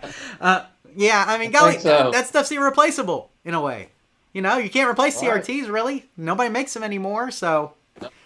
Wonder what they are charging the guy with. I don't know. I mean, that's from Delusional's Arcade, Tim. I don't know what the charges are going to be on this guy. I hope they're pretty severe, but it sounds like he already had a record, so more than likely, if you've got a record and you do this, you're probably going away for a while. So, hopefully we'll find out more once, I don't even know if they got him in custody, Tim. Once they get him there. Well, it's just funny that he's going to be locked in the cell with some guy, and the guy's going to like, what are you in for? And he's probably the only person in prison that's going to be saying, well, I busted up a bunch of CRTs and Windows at Exactly, arcade. Yeah. Now, I mean, apparently he has done more than that, Tim. Like I said, this guy had a rap sheet. So, but we're not exactly sure what they're going to charge him with in this case. We'll give you updates if we hear from him, so you guys will know. But definitely one of the crazier stories that we've come across probably in our entire time of covering arcade-related news stories, Tim. So, Seahorses at Night, skin that turkey and make a Pac-Man cab out of him, Arcade Justice. I don't think we'll go that far, but pretty rough stuff, guys, for sure. So. Okay, Tim. Now, this is what we were talking about earlier about the replacement monitors from UNICO, Tim. So I'm going to throw this up here real quick. UNICO shows off demonstration video of their upcoming 26.5-inch Phoenix series monitor. And Tim, there's a Facebook link here. It's also down below in the description. But UNICO has released a demonstration video of their upcoming 26.5-inch Phoenix series monitor. The video shows the monitor hooked up to a Mortal Kombat cabinet. The monitor features a 5:4 aspect ratio, support for CGA, EGA, VGA video signals, and is set to be released in March. You can pre-order yours for $349.99. Other monitors in the Phoenix series include a 17-inch version for $169.99 and a 19-inch version for $249.99, which will be available in January. Tim, these prices are pretty comparable to what you already find as far as replacement LCDs are go. But the cool thing about their 26.5 is it's the 5:4 aspect ratio instead of the 16:9 that we usually have in most arcade monitors. So like, Tim, I have a 26-inch LCD over here that's a widescreen, and there's a significant amount of black space at the top and bottom of that because it doesn't fill up the whole cabinet area. With the 5:4 aspect ratio, though, we're hoping that that's going to fill up more of that cabinet area that would normally be taken up by a CRT monitor and give you more of an original aspect ratio, maybe not exactly the original aspect ratio, but closer to a CRT aspect ratio than what you would get with a widescreen LCD. And for $349, Tim, seems like a pretty good deal. What do you think?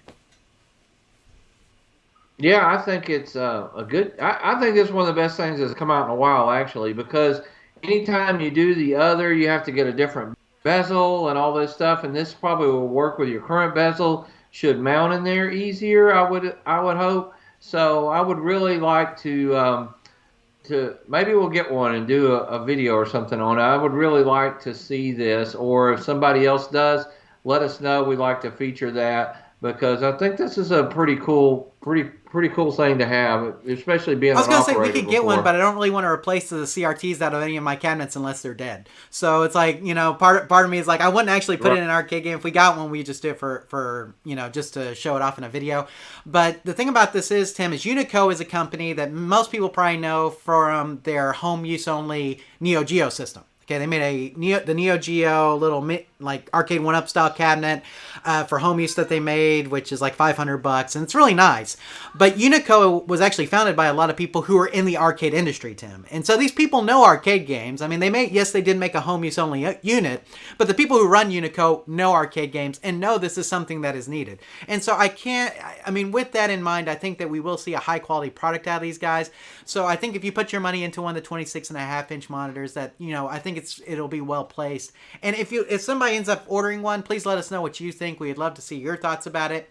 But Tim, this looks like the premier replacement to any of the 25-inch CRTs that may be out there. If you have one that dies on you, this is probably going to be what you want to get if you're looking for an LCD, correct? Yeah. I mean, look, I like 26. I like the 26-inch widescreens, but the aspect ratio is different than what a CRT is. This should get us a little bit closer, hopefully, to being that original CRT aspect ratio. So that makes me excited. Hopefully, if one of you guys gets it, let us know what you think. Maybe we'll end up ordering one and find out as well. But very excited about this product, Tim. Looks like it could be a real winner. So. Yeah. And then, Tim, we had a Arcade One Up reveal that happened like literally just a couple of days ago about some announcement with some announcements of some new Arcade One Up cabinets. Of course, these are the home use cabinets, Tim. And so it looks like there are going to be updated versions of the legacy cabinets, Tim, that Arcade One Up does. So they've released a Bandai Namco legacy cabinet, an Atari legacy cabinet, and a Midway legacy cabinet, Tim. But now they've done updated versions of all these so that they include Wi-Fi capabilities. And the Midway cabinet specifically, Tim, will have online competitive play for the Mortal Kombat games. So you'll be able to battle people online on the Mortal Kombat cabinet. Now, that's kind of just a rehash of stuff that they've already released with some extra features. But the big news was probably the Pro line, Tim. The Pro line of Arcade One Up cabinets, which will feature a 19-inch LCD, which is bigger than what they've had in every other cabinet. HAP controls will be installed on them, right, and they will retail for around $1,000. The first Pro model that we're going to have is Killer Instinct, and Tim, it looks like basically an Arcade One Up cabinet without the riser. So they basically built the cabinet so that it's as tall as one of the regular cabinets, but with the riser kind of already accounted for, if you will. So, what are your thoughts on the Pro line of Arcade One Ups, Tim? I mean, this is getting closer, obviously, to a traditional arcade cabinet, but not quite there, obviously. What are your thoughts? Well, we questioned why they built them smaller in the beginning, and a lot of it was licensing and stuff. So I wonder if but it sounds like they've listened. They're doing HAP controls, a 19-inch monitor. They're charging more for them. We said from the beginning, why not just make a more regular sized cabinet? People would pay more. Now we're going to be interested, are people actually going to pay $1,000 for that, or would they be happier with the $400 or $500 version? That's going to be the $64,000 question. I don't know myself. It's not something I want to shell out $1,000 for right now. But, it's not a bad idea. It's definitely where I thought they should have been going from the beginning, but I knew there was a lot of licensing deals while they couldn't do that. Absolutely, Tim. And, $1,000, though, to me, is getting really close to actual arcade game territory. Like you can have an actual arcade game for less than that in most cases, a used one. Now, Killer Instincts typically go for a high price, Tim, but we've seen Killer Instincts working go for like $1,400. So, I mean, why not put an extra $400 or $500 on there and get a real one instead of just a home use Pro model is the question, I think. A lot of people, we'll just find out how they sell. I'm curious. I think there may be a market for these. You got to remember, a lot of people who own Arcade One Ups, they don't really care about being able to fix games. And, if you've got a commercial coin-op game, you're probably going to have to do some repair to it at some point. These Arcade One Ups are built to where they don't usually have a lot of problems because they're made for home use people. And so repairs on them are few and far between. So for some people, that's going to appeal to them. Don't have to, the repair, it's a new cabinet. Don't have to worry as much about the repair on it. But I mean, I'm kind of the type of guy, Tim, that's like, if I'm going to go halfway, I want to go at least all the way, right? And really, I feel like you're going almost more than halfway with $1,000 price tag. So I don't know. I think they're going to sell some. Obviously, there's going to be some people who buy these. But the question is there enough of a market to really support it going forward? Don't know. We'll find out. But I do think it's interesting. If you're in the live chat tonight, if you want to chime in about the Pro models, I'd love to hear some actual arcade collectors and their thoughts on the Pro models just to see what they think. So give us your take. Let us know in the live chat. Or if you're watching this after the fact, leave a comment for us and let us know as well. Mr. Retro Wolf says, I modded my One Up with a Raspberry Pi very quickly and it's not $1,000. So yeah, that's another route you could go, Tim. Is just modding one to play it without having to spend the $1,000 too, right? So. Correct. Okay, Tim, let's talk about some upcoming pinball releases. We were talking about Texas Pinball Festival coming up, Tim, and now we just had an announcement, Tim. Stern announced that their next machine will be based on the Canadian rock band Rush, Tim. So, and I have a link here to the official game trailer. So that YouTube link right there is also down below in the show notes, and you guys can watch the trailer there for the Rush pinball machine. Tim, what do you think about a Rush pinball machine? It looks pretty fun to play. It's just, I'm not a huge Rush band fan. I mean, it's okay. I don't know. It looks fun, though. It looks fun to play. Everything about me is going to be more like when I play it, what it's Absolutely. like. Now, Tim, I don't know if you've seen it. If you've seen the layout, have you looked at it? It looks a lot like a game I have. Looks very similar to X-Men. Yes. Yeah, it does look like X-Men. and I think John Borg is credited with the design too. So I don't know if they just modified the X-Men design to fit the Rush theme, or added a couple more toys, but it looks very X-Men-ish, we'll say. So yeah, if you haven't seen the layout before. So I mean, but it seems like they've been doing that lately. They've been kind of either reusing or kind of rehashing old layouts and just putting like a new coat of paint on them, and then reselling them in a different package. And Tim, from a perspective of saving money, Tim, I think that really works out for them. So now, guys, here's some rumors.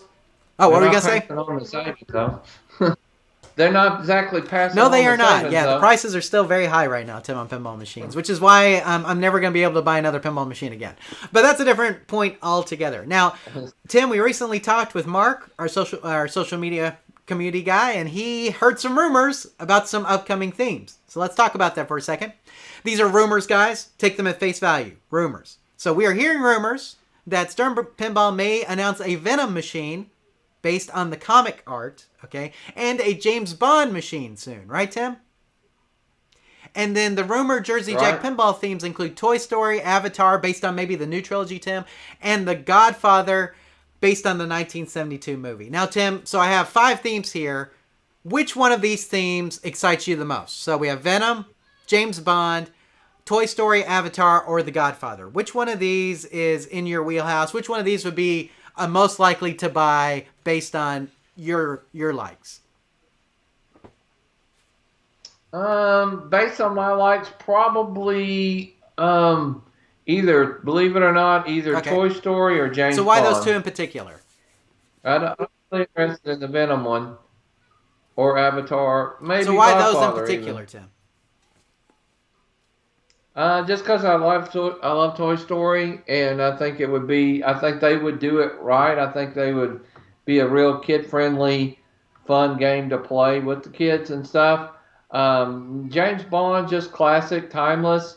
Again, would depend on after I saw the machines. Venom may be the most awesome game out there. But just off the themes, that's what the two that stood out to me. I'm a big comic book fan, Tim, so Venom is probably one that stands out. Toy Story, my kids love Toy Story, so I think those two would probably be the best.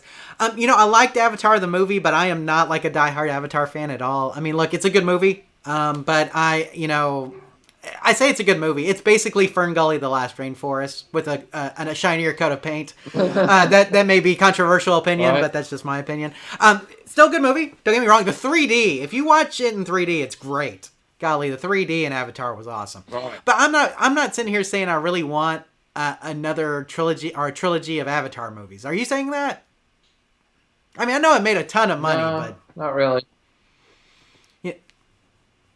And I would probably watch it on like HBO Max or something. But I'm probably not going to the theater. Yeah, same here. So Avatar doesn't really excite me. I like The Godfather. Again, it's a good movie, but it's not. It's I like having kid friendly stuff in my game room. So Venom or Toy Story is probably going to be the best for me. James Bond I like too, but I'm not a great James Bond fan. I watch the movies, but. So, if you're in the live chat, let us know what you guys think too. Like, which one of these rumored themes would you like to see? Which one excites you the most? Tim, a little bit of feedback on the price point, real quick. Seahorses. This is on the Arcade One Up Pro line. Seahorses at night, $1,000. Are they being sold by Dr. Evil? $1,000, right? Sorry. Texas JYT. I agree with you on the price point of $1,000. Too close to a full size arcade price. Question is, what will this do to the price of original arcade games? Does this make them more or less valuable? That's a great question. I would still think more valuable. I feel like when Arcade One Up releases a game, Tim, that collectors kind of flock to it. So I think it would actually make it probably more valuable in that case. Maybe not. Maybe so. We'll see. Now, Tim, a lot of people know that Arcade One Up released their Tron cabinets. I've been seeing reports that people who have gotten the Tron cabinets, the quality has not been so good, and that the joysticks have been breaking. At the base. I've seen multiple reports of Tron joysticks breaking at the base. And, Tim, that joystick is a little bit different. You got to kind of build that thing strong because it gets moved around quite a bit, more than like a regular joystick would.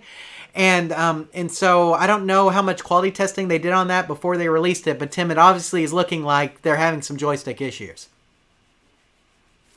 So, Let's see. On the pinball machine themes, Tim. Real Hammer Billy Lee. Venom would be awesome. I'm a huge comic fan, and Venom has always been one of my favorite characters.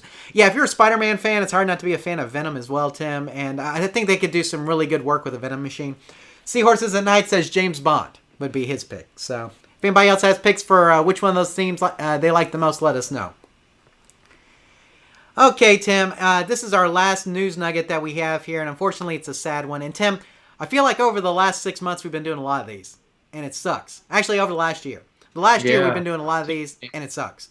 So, and this one also sucks. Our friend Ken Graham has passed away, guys. For those of you guys who didn't know Ken, he was a former Williams programmer. He was also a co-owner of the Game Preserve, which we've talked about a lot of our friends. We have a good group of friends who all own that. And, of course, you hear Rusty and Eric, who are also co-owners of the Game Preserve as well. But he has passed away. Ken was a good friend to us. Taught us a lot about arcade repair. In fact, Tim, ASAP came from Ken.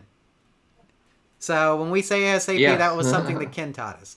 So we will miss him greatly. Prayers for his family during this difficult time. Now, if you don't know Ken, we actually have several pieces of our content that featured him. So he gave several seminars at the Hag Expo, Tim, including in 2012 and 2013. We have videos of those up on our YouTube page, and the links are here and in the show notes below. So if you guys want to hear Ken talk about arcade repair and specifically Williams repair, you guys can go check those out. He is also featured on several of our podcasts, Tim, especially the Hag podcast. So if you go back and listen to our podcast and listen for Ken, you can hear him there. But Tim, we had known this was coming for a while. Ken had stage 4 cancer, and they didn't give him a long time when they diagnosed him, unfortunately. And so we knew it was coming. We just didn't know how quick. And so I talked to him a couple of times after he got the diagnosis. We've been keeping track of him on Facebook as far as the updates are concerned. And Tim, he had his good days and his bad days. And, even the Monday before he passed away, Tim, it sounded like he was doing better. But then, it just... Yeah. He made it. And he made it through Christmas. Then he died on New Year's Eve, John. And he made it through Christmas and, got to be home out of the hospital. And I was really praying that he would make it into the new year. But unfortunately, he didn't, and we're really so sad to hear and not have Ken around. Ken was, I'm reading a lot of stories on his Facebook page. You guys might want to check it out, where people are talking about how he drove to their house and helped them fix games. He was always one of those guys that we pattern ourselves after when it comes to sharing knowledge and what we know. And because of him, my knowledge has been greatly increased throughout the year. So a part of him still lives on in what we do, John. So we do want to say we're sorry to hear this, and our prayers go out to his friends and family. And, Tim, we actually, Yellow Dog on KLOV. If you guys know him on KLOV, he was Yellow Dog on KLOV. That is correct. Tim, we had talked a lot with Ken over the years just because of podcasts and being at the Hag and stuff like that, and we really liked Ken. We liked him a lot. And when he got his diagnosis, we sent him a card, and you and me signed it. My family signed it. Just told him get well soon, hang in there and everything. And he said he got it. He appreciated that. And, they were talking about having a night for him at the Game Preserve, and you and me had talked about going whenever that night was going to be. We had already kind of made some plans to do that. But he ended up passing before that could take place. And so, really sad. Just hate it. And Tim, it seems like we've been doing this a lot over the last year. And like I said, all I can say is it sucks. So, thoughts and prayers with his family. I think it was his son that posted on his Facebook page that he had passed. And, just heartbreaking. Hate it. So, but anyway. So, guys, just if you want, you guys should go back and watch. You should watch the seminars that we have up on our YouTube page. You should listen to the interviews and things that we did with him at the Hag, because, man, those are some great memories for me. So, there we go. Okay, guys, well, we're about to wrap it up here. Let me go back to the live chat. YouTube Punk says R.I.P. Smoke says R.I.P. Ken. He said, Ken was always ready to help anyone with anything, whether arcade related or personal. He was such a wonderful human being. Absolutely. He really was. Like I said, he taught us a lot, and we're going to miss him. A couple of things on the themes, Tim. Geeklight says Toy Story would be a good one. He liked Toy Story a lot on the pinball themes. So apparently that is Jersey Jack's next one, rumored to be anyway. No official announcement yet, but that's what we're hearing. Right. So, okay, I think we're totally caught up with the live chat and everything. So Tim, let's go ahead and wrap it up real quick. I hate to wrap it up on such a low note, but we'll go ahead and do that because we're at the end. We do want to remind everybody that we want your arcade-related videos. If you want some free advertising for your YouTube channel, we're looking for people to submit short videos, 10 minutes or less, about arcade-related topics. You can send a link of your video to questions@arcaderepairtips.com, and our staff will review it. If we like it, we'll use it during one of our live show episodes. Make sure to put a plug-in for your channel so people will know where to find you. We look forward to seeing your submissions. And of course, guys, this is for those of y'all who have YouTube channels that may be on the verge of trying to get monetized. We want to help you get over that threshold. So if we can advertise for you guys, throw one of your videos up here, let people know where to find you, so that way maybe you can get to that threshold. We'd be happy to do that. So again, questions@arcaderepairtips.com if you want to send that in. And then, Tim, we have our contact information. We have our general email at questions@arcaderepairtips.com, questions@arcaderepairtips.com. Put live show in the subject if you want to get a mention on the show. Otherwise, we'll try to answer it whenever it is convenient for us. So again, questions@arcaderepairtips.com. We also have our YouTube channel at youtube.arcaderepairtips.com. And guys, we try to cover the comments from the last live show on the next episode. So, Tim, I think one of the questions tonight was from the last live show episode. So just to give you guys an idea. But again, youtube.arcaderepairtips.com. Now, Tim, immediately following this, if you're watching live, will be, or if you're watching on YouTube, will be our after show, where basically we can talk about any subject. So if you want the after show content, you're listening to this on the podcast audio feed, you will need to go to youtube.arcaderepairtips.com to check out the after show. We'll tease what we're talking about in the after show here in just a bit. But again, youtube.arcaderepairtips.com to check out all of our great YouTube information and content.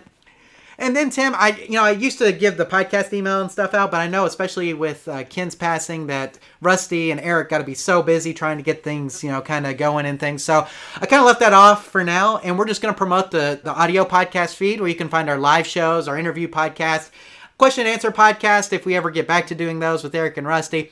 But again, itunes.arcaderepairtips.com is where you guys can subscribe if you use an iOS device. Make sure you leave us a review. We'd love to hear your reviews about the show there. So itunes.arcaderepairtips.com, and leave us a review if you like it. If you don't like it, give me an email. Let us know what we can fix. We love constructive criticism, right, Tim? So constructive criticism is always welcome. So if you guys have any ways we can improve the show, we'd love to hear that. Send it to questions@arcaderepairtips.com. But if you'd like to tell us how much you like the show, leave us a review at itunes.arcaderepairtips.com. And Tim also put our Spotify up here. You can find us on Spotify at spotify.arcaderepairtips.com, and on Stitcher at stitcher.arcaderepairtips.com, or wherever fine podcasts are aggregated. I use Pocket Cast, Tim. That's my app of choice for listening to podcasts, so you can find us there. You can find us on pretty much wherever you listen to them. Just search Arcade Repair. We'll be there. And then, Tim, we have our social media pages, and we mentioned Mark earlier in the show. We want to thank Mark for all of his efforts in posting things to those pages. And, of course, Tim, you and me post things as well. But if you want to sign up for our social media feeds, you can find us on Facebook at facebook.arcaderepairtips.com. That's facebook.arcaderepairtips.com. And everything from the Facebook page gets cross-posted to Twitter at twitter.arcaderepairtips.com. That's twitter.arcaderepairtips.com. You can find us on both, and you can also send us messages on both if you choose to. But again, Mark, thanks for all of your hard work posting there, and we also make sure that everybody stays up to date with the latest arcade news by signing up either on Facebook or Twitter. Okay, Tim. So anything else before we wrap up the regular live show? No, let's head on. We'll get on to the live show. Just Happy New Year, everybody. And thank you for being a part tonight. Again, if you're watching this live or you're watching this on YouTube, we've got the after show coming up. Tim, you have some things that you want to talk about that you sounded pretty passionate about when we were exchanging text earlier in the week. Yes, we're going to talk about some coaching changes, some stock market things, and I did have a couple movies that I didn't get over to you yet, so we'll mention those also. And the one movie, Tim, that I know that we both watched is The Matrix Resurrections. What do we think about it? Got to come to the after show to find out. So that's, again, if you're watching this on YouTube, it'll be about 5 to 10 minutes after the regular show. So if you're live, you guys can just hold on here, and we'll be right back after a little break. Or if you're listening to this on the audio podcast, make sure you go to youtube.arcaderepairtips.com. Check out episode 59. Fast forward past the regular part to get to the after show. Okay, Tim, well, I think that wraps it up for the regular part of the live show tonight. We want to thank all of y'all for joining us tonight. Tim, the live chat was awesome, weren't they? Round of applause for everybody. Great job tonight, guys. Tim, we always say that it won't be the same without you. And that is so true because, we interact with the live chat the entire time, guys. And without you guys here, it's not the same. So, everybody who comments in the live chat is a part of this show, right, Tim? So, absolutely. That's right. YouTube Punk says dabs for Tim and Jonathan. So, boom. Dab. So, but anyway, it is not the same without you. So, if you're watching this after the fact or you're listening to this on the audio podcast, be sure to join us next time, the first Thursday night of every month. Right, Tim? 5:30 p.m. Central Time. Yep. And it doesn't matter if you're late. If you're late, you're still right on time for us. So, come join us. Come join us. Be a part of it. Be a part of the live show, guys, because when you're here, you are. And your family. Right, Tim? Like the Olive Garden. Yeah. Now you get paid to say that. So, anyway, guys, we want to thank y'all for being here for the regular show. If you so wish or desire to, stay tuned to the after show right after this, and we'll be talking about the things that we already discussed. But we want to thank you for being a part of this show. Hopefully, we'll see you next time. And remember, here at Arcade Repair Tips, Tim, when we fix the game, take care, everybody. We play the game. We hope to see you soon. Out.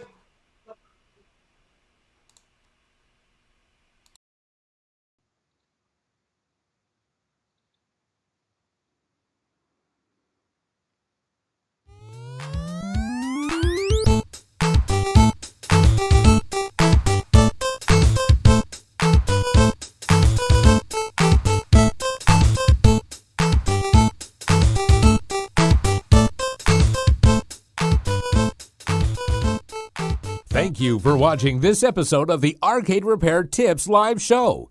All of our past episodes are available on our website at arcaderepairtips.com or on our YouTube page. This show is intended for entertainment and educational purposes only. Please consult a professional before attempting to repair any coin-operated machines yourself. The preceding program is a Varcade Entertainment production.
Are we back?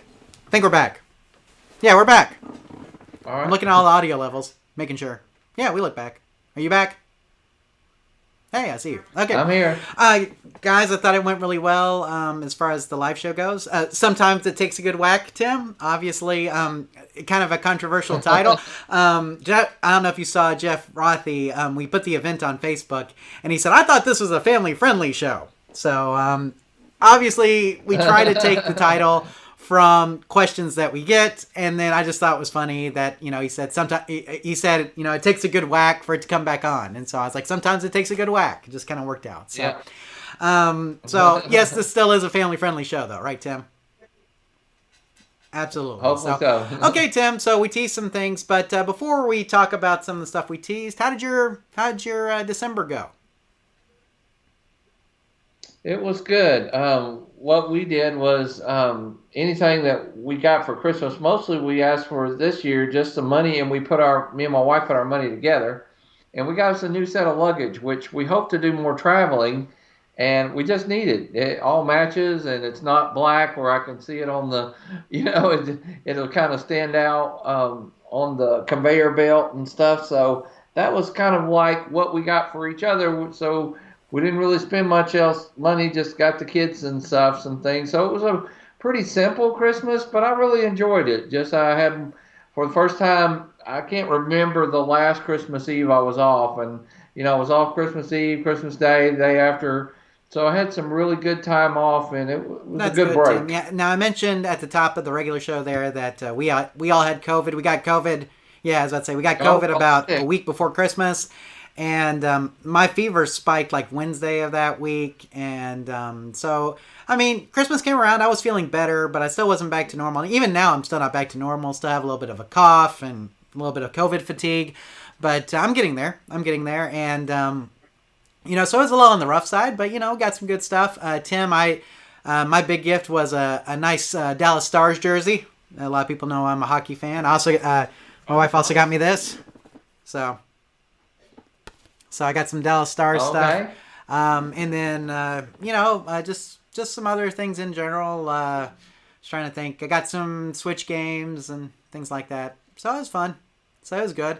And then for New Year's, we all stayed up and watched the ball drop in New York City at home. We were still under quarantine technically, so we couldn't go anywhere anyway. And the kids went to sleep, a little shortly after that. And it was good. So, but anyway. Let's see. Texas JYT says we are back. Seahorses at Night says New Matrix is the arcade one-up of Matrix movies. Well, we'll talk about that here in a second. We're not there quite yet, but we'll get there. That's a pretty good way to put it. So I was sick for most of it, Tim. We're not feeling 100%. Still not feeling 100%. Just glad to be back up among the living and out and about and everything. Tim, it seems like a ton of people have it right now. I know a lot of people that have not had it at all this whole time are getting it. It seems like the Omicron variant is very contagious. So if you're out there, just be careful. And if you get it, just rest and do whatever you need to do to get better. So. But anyway, anything else, Tim? Okay. So let's talk about investments. I didn't do much investing, Tim, but it does seem like there have been a lot of deals out there lately. Yeah, it's a lot of stuff on sale. We like to say it that way. Our $10 is down to about $3.82, which is the lowest I think in several years that it has been. So some of my long-term investments are doing okay, but nothing. I'm not up real high in anything, so I'm just kind of hanging on, not really spending any more money, extra money, buying stuff that I need instead of trying. Just a tough time with uncertainty in the market, with the COVID still kind of coming now, probably as much as ever. More the other day, more cases in one day than had ever been reported. So I think that's brought a lot of fear in the market. The market lacks stability and stuff like that. So I'm just going to put off most of my stock purchases unless I just see I have doubled down on a couple of them. That low enough that I thought they were worth investing in and holding on to for longer. Absolutely. Now, Tim, I haven't been doing much investing, but I am going to talk about some of the gains I made. So, March of last year, Tim, I invested into 3 ETFs. So 3 ETFs. I'm not going to say how much I invested. It was quite a bit. But I invested some money into 3 ETFs. Since then, my money has grown 23%. I have earned 23% Wow. on the money that I invested in those 3 ETFs. 2 of those ETFs are Vanguard ETFs. So, and then one of them is a Schwab. Okay. So, but we've talked a lot over the last year about ETFs. So, Tim, is a good place to park your money if you're not sure what to do with it, right? No, not really much. That's a good way to just kind of Exactly. a Because safer the nice thing investment. about an ETF is it's like a mutual fund. It kind of spreads your money out. Okay, to where you're not invested in just like one area so much. You like I said, very very much like a mutual fund in that regard. But Tim, I was able to make 23% over the last year because I did that. So I mean, if you Wow. invest in the right Pretty ETFs, good. guys, you can make some money and at the right time. So, and it's a good place to park your money. They're very very safe for the most part, and they yield pretty good. So, you know, obviously, Tim, you're not going to make like a big overnight success story with it or anything like that, like you would with some of the other stuff that like Wall Street Bets likes to use or likes to invest in. But man, 23% is pretty good. So I'll take it. I'll take it every year. If I can earn 23% of my money, I'll take it. A So lot better than a bank. Yeah, a lot exactly, better than you're a beating bank the would inflation, pay. guys, and we all know that inflation's super high right now. So anyway, I would encourage you if you've got a little money around and you'd like to do some investing. If you want something safe, look. Vanguard is a very good investment company as a whole, Tim, and their index funds are very good. So look at their ETFs specifically. You can make some good money in those. I've been doing it. So, and Schwab has a lot of them. The nice thing about Vanguard and Schwab is Tim, their management fees are very low, as a lot of people know. So that's one of the things. So you're not paying a lot in fees to them, and they make good money on them. So you're making money. I'm just saying. So highly recommended. But anyway, so you know, if you would have done what I did a year ago, you'd have 23% more money than what you did when you invested. So there you go. That's Okay, pretty Tim, let's good. talk about some sports. Now, this is the one that got Tim all upset. Now, first, before we get to that, it's college football talk. Georgia, Alabama, Tim, what do you think about the final? We've seen this game before. Alabama's going to win. I don't see, and probably they probably are the best team. I'm hoping that it's a good game. I'm hoping, but I don't see, just kind of getting old. I was hoping Michigan would win and kind of put a different team up there. But basically it's a SEC championship So, again. okay, but that's not really what you texted me about. You wanted to talk about coaching changes and bowl games. Yes. Okay, so let's hear. Right. I'm going to give you a 5-minute timer here, Tim, to just rant. Okay, you ready? Well, if you've watched the show long enough, you know that I'm an Oklahoma fan, and so a week before, right after their last game, a loss, the Oklahoma coach just up and left. I'm going to California, bye, and that was it. And so they still had the bowl game, and what they've done is, with all this player portal, what do they call it, the transfer portal and stuff, they made it to where a lot of players won't play in their bowl games if they're going into the pros. So, it's just kind of taken a lot of, I don't know, just the way that college sports should work. And I guess it's just, it had to change with the times. But fortunately for Oklahoma, they had an ace in their back pocket. And that's somebody I know that you even admire and respect, John. Bob Stoops came out of retirement and coached them to a win in the bowl game that they played against Oregon. And, it's good that you have people like that, but, a lot of people felt like that Lincoln Riley was going to be dedicated and stick it out, that he had a good shot at winning a national championship with the team that he had, and he bolted for Southern California. On the other hand, he got paid a tremendous amount of money, and I can't say that I love the job that I have now, but if somebody offers me 3 times what I'm making, I could be going tomorrow also.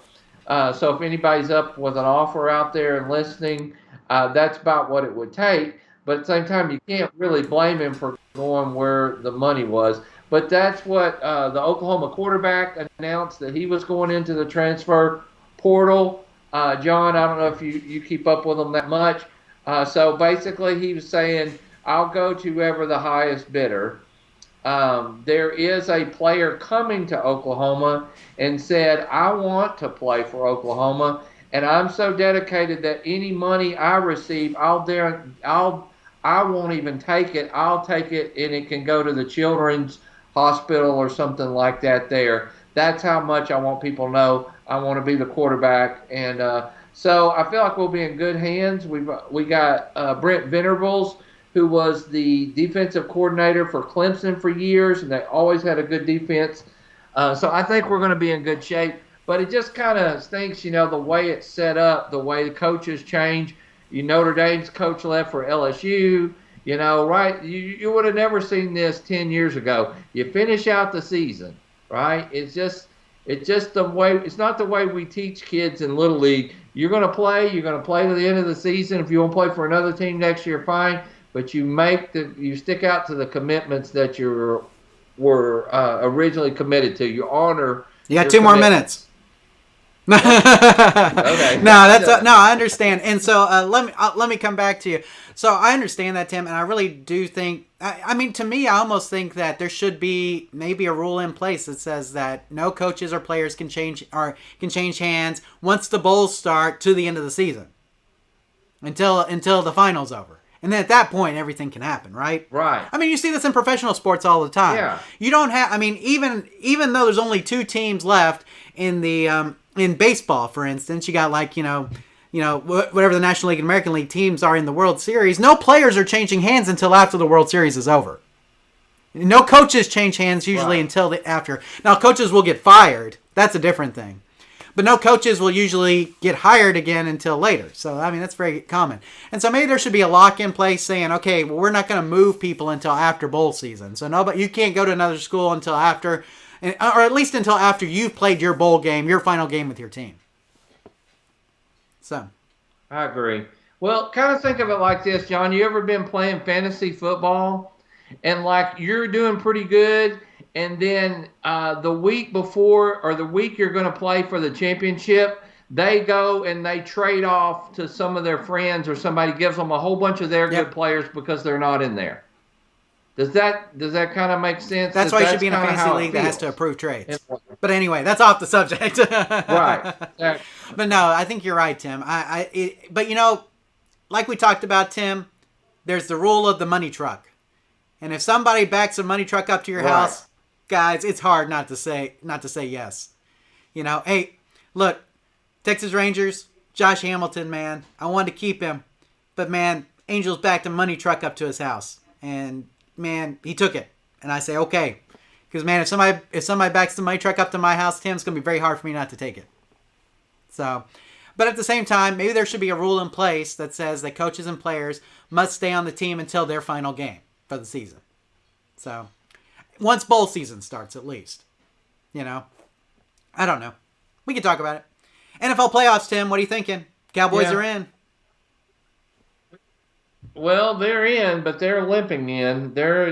I definitely would not call them the favorite that sometimes they think they are. They definitely could play to that caliber, but a lot of players are just playing. Tom Brady, I would not put him out during this time. You got a lot of good teams that are kind of peaking at the right time. Even the Eagles are playing a lot better than they were. So I think it'll be some good contest.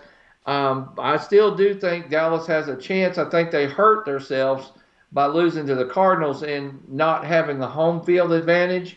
I think the Rams look really good. The NFC is where the champion. Whoever wins the NFC Agreed, will win Tim. it Yeah, all. the NFC looks really strong. And I think our game got moved to Saturday this week, correct? So we have a Saturday game. Yeah, it did. I'm not... If I had to put money down on it, though, Tim, maybe Packers. I mean, if I was putting money down on... Yeah, but it's hard to vote. It's hard to vote. It really is. So, I mean, for me, if I'm putting money on it, I may say the Packers are going to win it all. I don't think the Cowboys will win it all, Tim. at this point. I think we got too much. We have we have some injuries. I don't think Dak looks as sharp. I think he's hurt. You know. Let's see. We have. Looks like we got some New Orleans fans here, Tim. We got some Chiefs fans. So, got some people here. So, I mean, you know, I think anything can happen. You know, and that's, like you said, right team gets hot at the right time, right? Yeah, it just, you know, and on any given day, somebody could make a big play. And the Cowboys are definitely capable of that. They've proven that. They have some playmakers, and their defense is way better.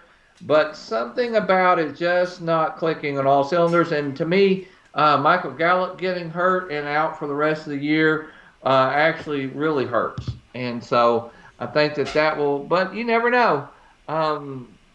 It's the playoffs, right? And you know, I mean, in the NFL, it's one game, and man, anybody can win one game. You know, I mean, they really can. So, NHL, NBA, real quick, Tim. The Dallas Stars, tonight's their first game back after all the COVID mess. They've been off for like almost 2 weeks because of all the COVID. COVID's been going around the NHL like wildfire, and several teams have had to delay because of that. So tonight's the first night for the Stars to play. Other NHL teams are facing that too, but some NHL games have been going on. NBA-wise, Tim, most of the NBA teams are still playing, but they're having to play with depleted rosters because once they enter that COVID protocol, they're out for like 10 days. So, like, the Mavericks are having to sign 10-day contracts to guys like Isaiah Thomas. So, Jason Kidd even offered Dirk one last night, a 10-day contract. So, I mean, we're having to put whoever we can out on the floor just to play. But we do have a lot of... Oh, we have a Go Bengals in here, too, Tim. Go Bengals. Mr. Dwayne, 79. They're looking a lot... They're Go looking Bucks, pretty good. Geek Light. So, it's anybody's game. I don't know. If I was putting money, I'd still say Packers. But anyway. So the NBA, I mean, even though they're continuing to play through the COVID stuff, they're having to do it by basically bringing guys on 10-day contracts. So, it's crazy. I don't know if you've been keeping up with it, but... Well, you know, a lot of they try to get Drew Brees to come back and play for the Saints.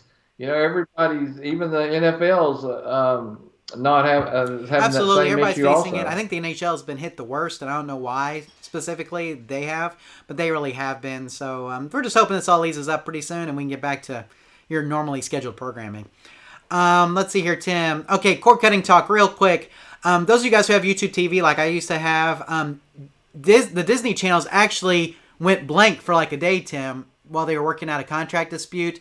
They got it resolved. They got a new contract in place. But it just goes to show you, Tim, that the cord-cutting services like YouTube and Sling and all that, they're no better than the cable operators. They still have to negotiate the same contracts. And so I think that cord-cutting, while it was cheaper at first because, you know, a lot of like Sling and people were getting better deals on their contracts overall because they were cheaper. I think that it's coming back now to where they're almost on par with like cable operators. So I don't know how much longer cord cutting is going to be a big thing because it seems like the cable operator, the cord cutters are having to raise the prices, and now cable operators are starting to get in that cable operator range. And so, you know, I don't know how much of a benefit it's really going to give you going forward. So yeah, we'll see. Yeah, true. But let's talk about movies. Tim, I'll let you go first. Movies and TV shows. What you got? Well, after watching The Matrix, you know, it's funny. I'm not a huge Keanu Reeves fan. I mean, other than Bill and Ted's Excellent Adventure, maybe. But I do like Speed. Remember the movie Speed? So that got me to watching old Sandra Bullock movies. I went back and watched The Net. I do. Remember The Net? And that was a really good movie. We also watched Premonition, which it seems like all of a sudden a lot of her movies are on Netflix right now. So as much as I'm really not a Keanu Reeves fan, I am a big Sandra Bullock fan for whatever reason. I like her. I think she's pretty interacting and everything is really good. So she always plays that same kind of character, and it's kind of funny. But at the same time, so those are two movies that I watched besides The Matrix. Other than that, it's been kind of my regular TV home improvement shows. So let's talk about Keanu Reeves movies for a minute here, Tim. John Wick. Okay. Have you seen John Wick? Yeah. Yes, that's probably Okay. his best. Now, I have an older movie that I really like, and if you like Sandra Bullock movies, it's probably in that same line that Keanu Reeves was in, Tim. A Walk in the Clouds. Have you ever seen that Okay, movie? yeah, I like that one. Okay, I have seen that one with they Yep. were in the grape Yeah, yeah. country. I remember that It's one. a romantic comedy kind of thing, but I really like that movie. So, A Walk in the Clouds. I like it so much I have it on Okay, Blu-ray. So, okay. I'm trying to think of other Keanu Reeves movies. The biggest one was John Wick. I can't like. How can you not know John Wick? Have you seen the John Wicks? Okay. Oh yeah, I've seen it. I just don't. That's just. I'm just saying that he just. I don't know. Just something about his acting. I don't like it that much. But it reminded me of Speed, which I wanted to Gotcha. watch, and I Speed found is these a other decent movies. movie. I That mean, was it's basically Die yeah. Hard on a bus. But I mean, Speed is a decent movie. I like Speed. I was gonna say, I mean, the first Matrix, Tim, is one of my favorite movies of all time. It may be my favorite movie of all time. Yeah. It they should Well, we'll have talk about left that it here in a alone at second. that. Let me get to what I've been watching. I watched Being the Ricardos on Prime Video, which is about Lucy I and saw Ricky that. Ricardo, and it kind of like their worst week, the worst week that they had. And I tell you what, fantastic! You should watch it. If you're an I Love Lucy fan, you must watch it. Okay. Otherwise, you should just watch it because it's good. So the acting in it's good, script's good, Okay. and it has the real life people telling the story as they're acting it out. So really cool stuff. I watched Encanto with my daughter, and it was really good. That's the new Disney animated Okay. one. It's got music from Lin-Manuel Miranda, who I'm a big fan of. We enjoyed it. I watched Finch with Tom good. Hanks on Apple TV Plus, Tim. Do not watch it.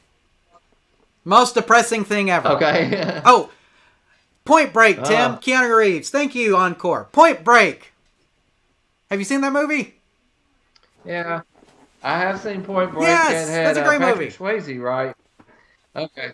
Yeah, it's only good because Patrick Swayze's in it. Anyway, I watched the. Right. We were talking about Venom, a Venom pinball machine. I watched the new Venom movie on demand. Venom: Let There Be Carnage. It's good. Really enjoyed it. Highly recommend it. Tom Hardy, man, that guy is good. Golly, he plays a good. I mean, he plays that part so well. So, Venom: Let There Be Carnage. Highly recommended. Now the two shows I've been watching, Tim. Cobra Kai. I finished season 4 in 2 days. Okay. I binged it. It was great. Cheesy and corny as all get out, and I loved every second of it. And Okay, then good. Tim, something you need to be watching: The Book of Boba Fett. Star Wars fans, Okay. you should be watching this. It looks good. I watched the second episode last Okay. night. The first episode was last week. It comes out on Wednesdays. Tim, have you ever wondered what happened to Boba Fett after he landed in that Sarlacc pit? Now you know. Well, sure. So there you go. So you want to Okay. watch the Book of Boba Fett just for that. But really like the Book of Boba Fett, enjoying it immensely, and enjoyed Cobra Kai. Golly, that's so much fun, Tim. I love Cobra Kai. So, okay, couple things here. Robert says, question, I own a Zaxxon cab from the early 80s. I bought an additional PCB, which has a Super Zaxxon on it. How can I add the second board to the cab and make a switch so I can play either one? One of our friends, Tim, I don't know if you know Tim Colson. He owns some arcades in the Dallas area. He has made some Arduino-based harness switchers that you can use. And so, Robert, Yeah. I would have you reach out to him. So, Tim Colson, I can give you his information. If you shoot me an email, questions@arcaderepairtips.com, I'll get that to you. But he makes Arduino-based switchers that work wonderfully with all kinds of harnesses. So that's what I would recommend to you. That's the best thing to use. Now, you could build your own switcher. Basically, you could build a switching mechanism between two harnesses and do it that way. But the Arduino-based ones are better. And so I can get you in touch with him, and that would be what I would recommend. So, Robert, that's what I'm going to recommend to you. Shoot me an email at jonathan@arcaderepairtips.com. Say, hey, can I get the information for Tim Colson? And I will give that to you, and then you can get in contact with him, and he can either build you one or show you how. So that's what I'm going to recommend on that. So anyway, Tex JYT mentioned Tim's Bill and Ted's Excellent Adventure. Tim, you mentioned, though, you've seen that one as well, right? Okay. So Oh, yeah. we have just established you are not a big Keanu Reeves fan. That's The next not. thing you're going to tell me is you're not a big I Nicolas just don't Cage know. fan. Well, okay. I like Nicolas Cage better There you than go. Keanu Reeves. I'll say Okay. that much. So, Tim, let's talk Matrix Resurrections before we leave. Thoughts? I wouldn't say I was disappointed. I was glad I didn't go to the movies and pay for it because I did see it on HBO. It was okay, but just not. It's just like one of those. It's not recapturing the magic, I guess. Okay, so if that's your bar, it will always fall short. That's what I'm saying. If that is your bar, my bar was not there. My bar was it better than the sequels? Than 2 and 3? That was my bar, and I would say it was. Well, it was better than 2 probably as good. I mean, in my opinion. And so you can't be as good as the first one again. You know what I'm saying? You just can't. No. There's no way. No, but after that amount of time, you thought that, and it was supposed to be the word resurrections, and you're just thinking all this stuff, and I liked it. It was okay. You cannot hit the first one again. I mean, you cannot get close to that. I thought it was clever the way that they kind of did everything. I don't want to spoil too much here because there may be some of y'all that haven't seen it. But, Resurrections kind of gives away part of the plot, I think, a little bit. I thought it was very clever the way that they did, I'm just going to say the architect part, if you will, or I forget what his name is in this. But I thought that was very clever. And I think it kicks off a new trilogy, which I'm actually somewhat excited about. I was very disappointed in the 2 Matrix sequels that they made. I mean, I loved the first movie, and I saw the second one, and I was super disappointed. The third one was okay. But I do think that this one is better than both those. I really enjoyed it, to be honest with you. Okay. I did not think it was going to come close to the first one. That was not where my bar was set. I was just like, is it better than the sequels? I think it is. I thought they did a good job with the content that they had. And I'll watch it again at some point. But here's the thing.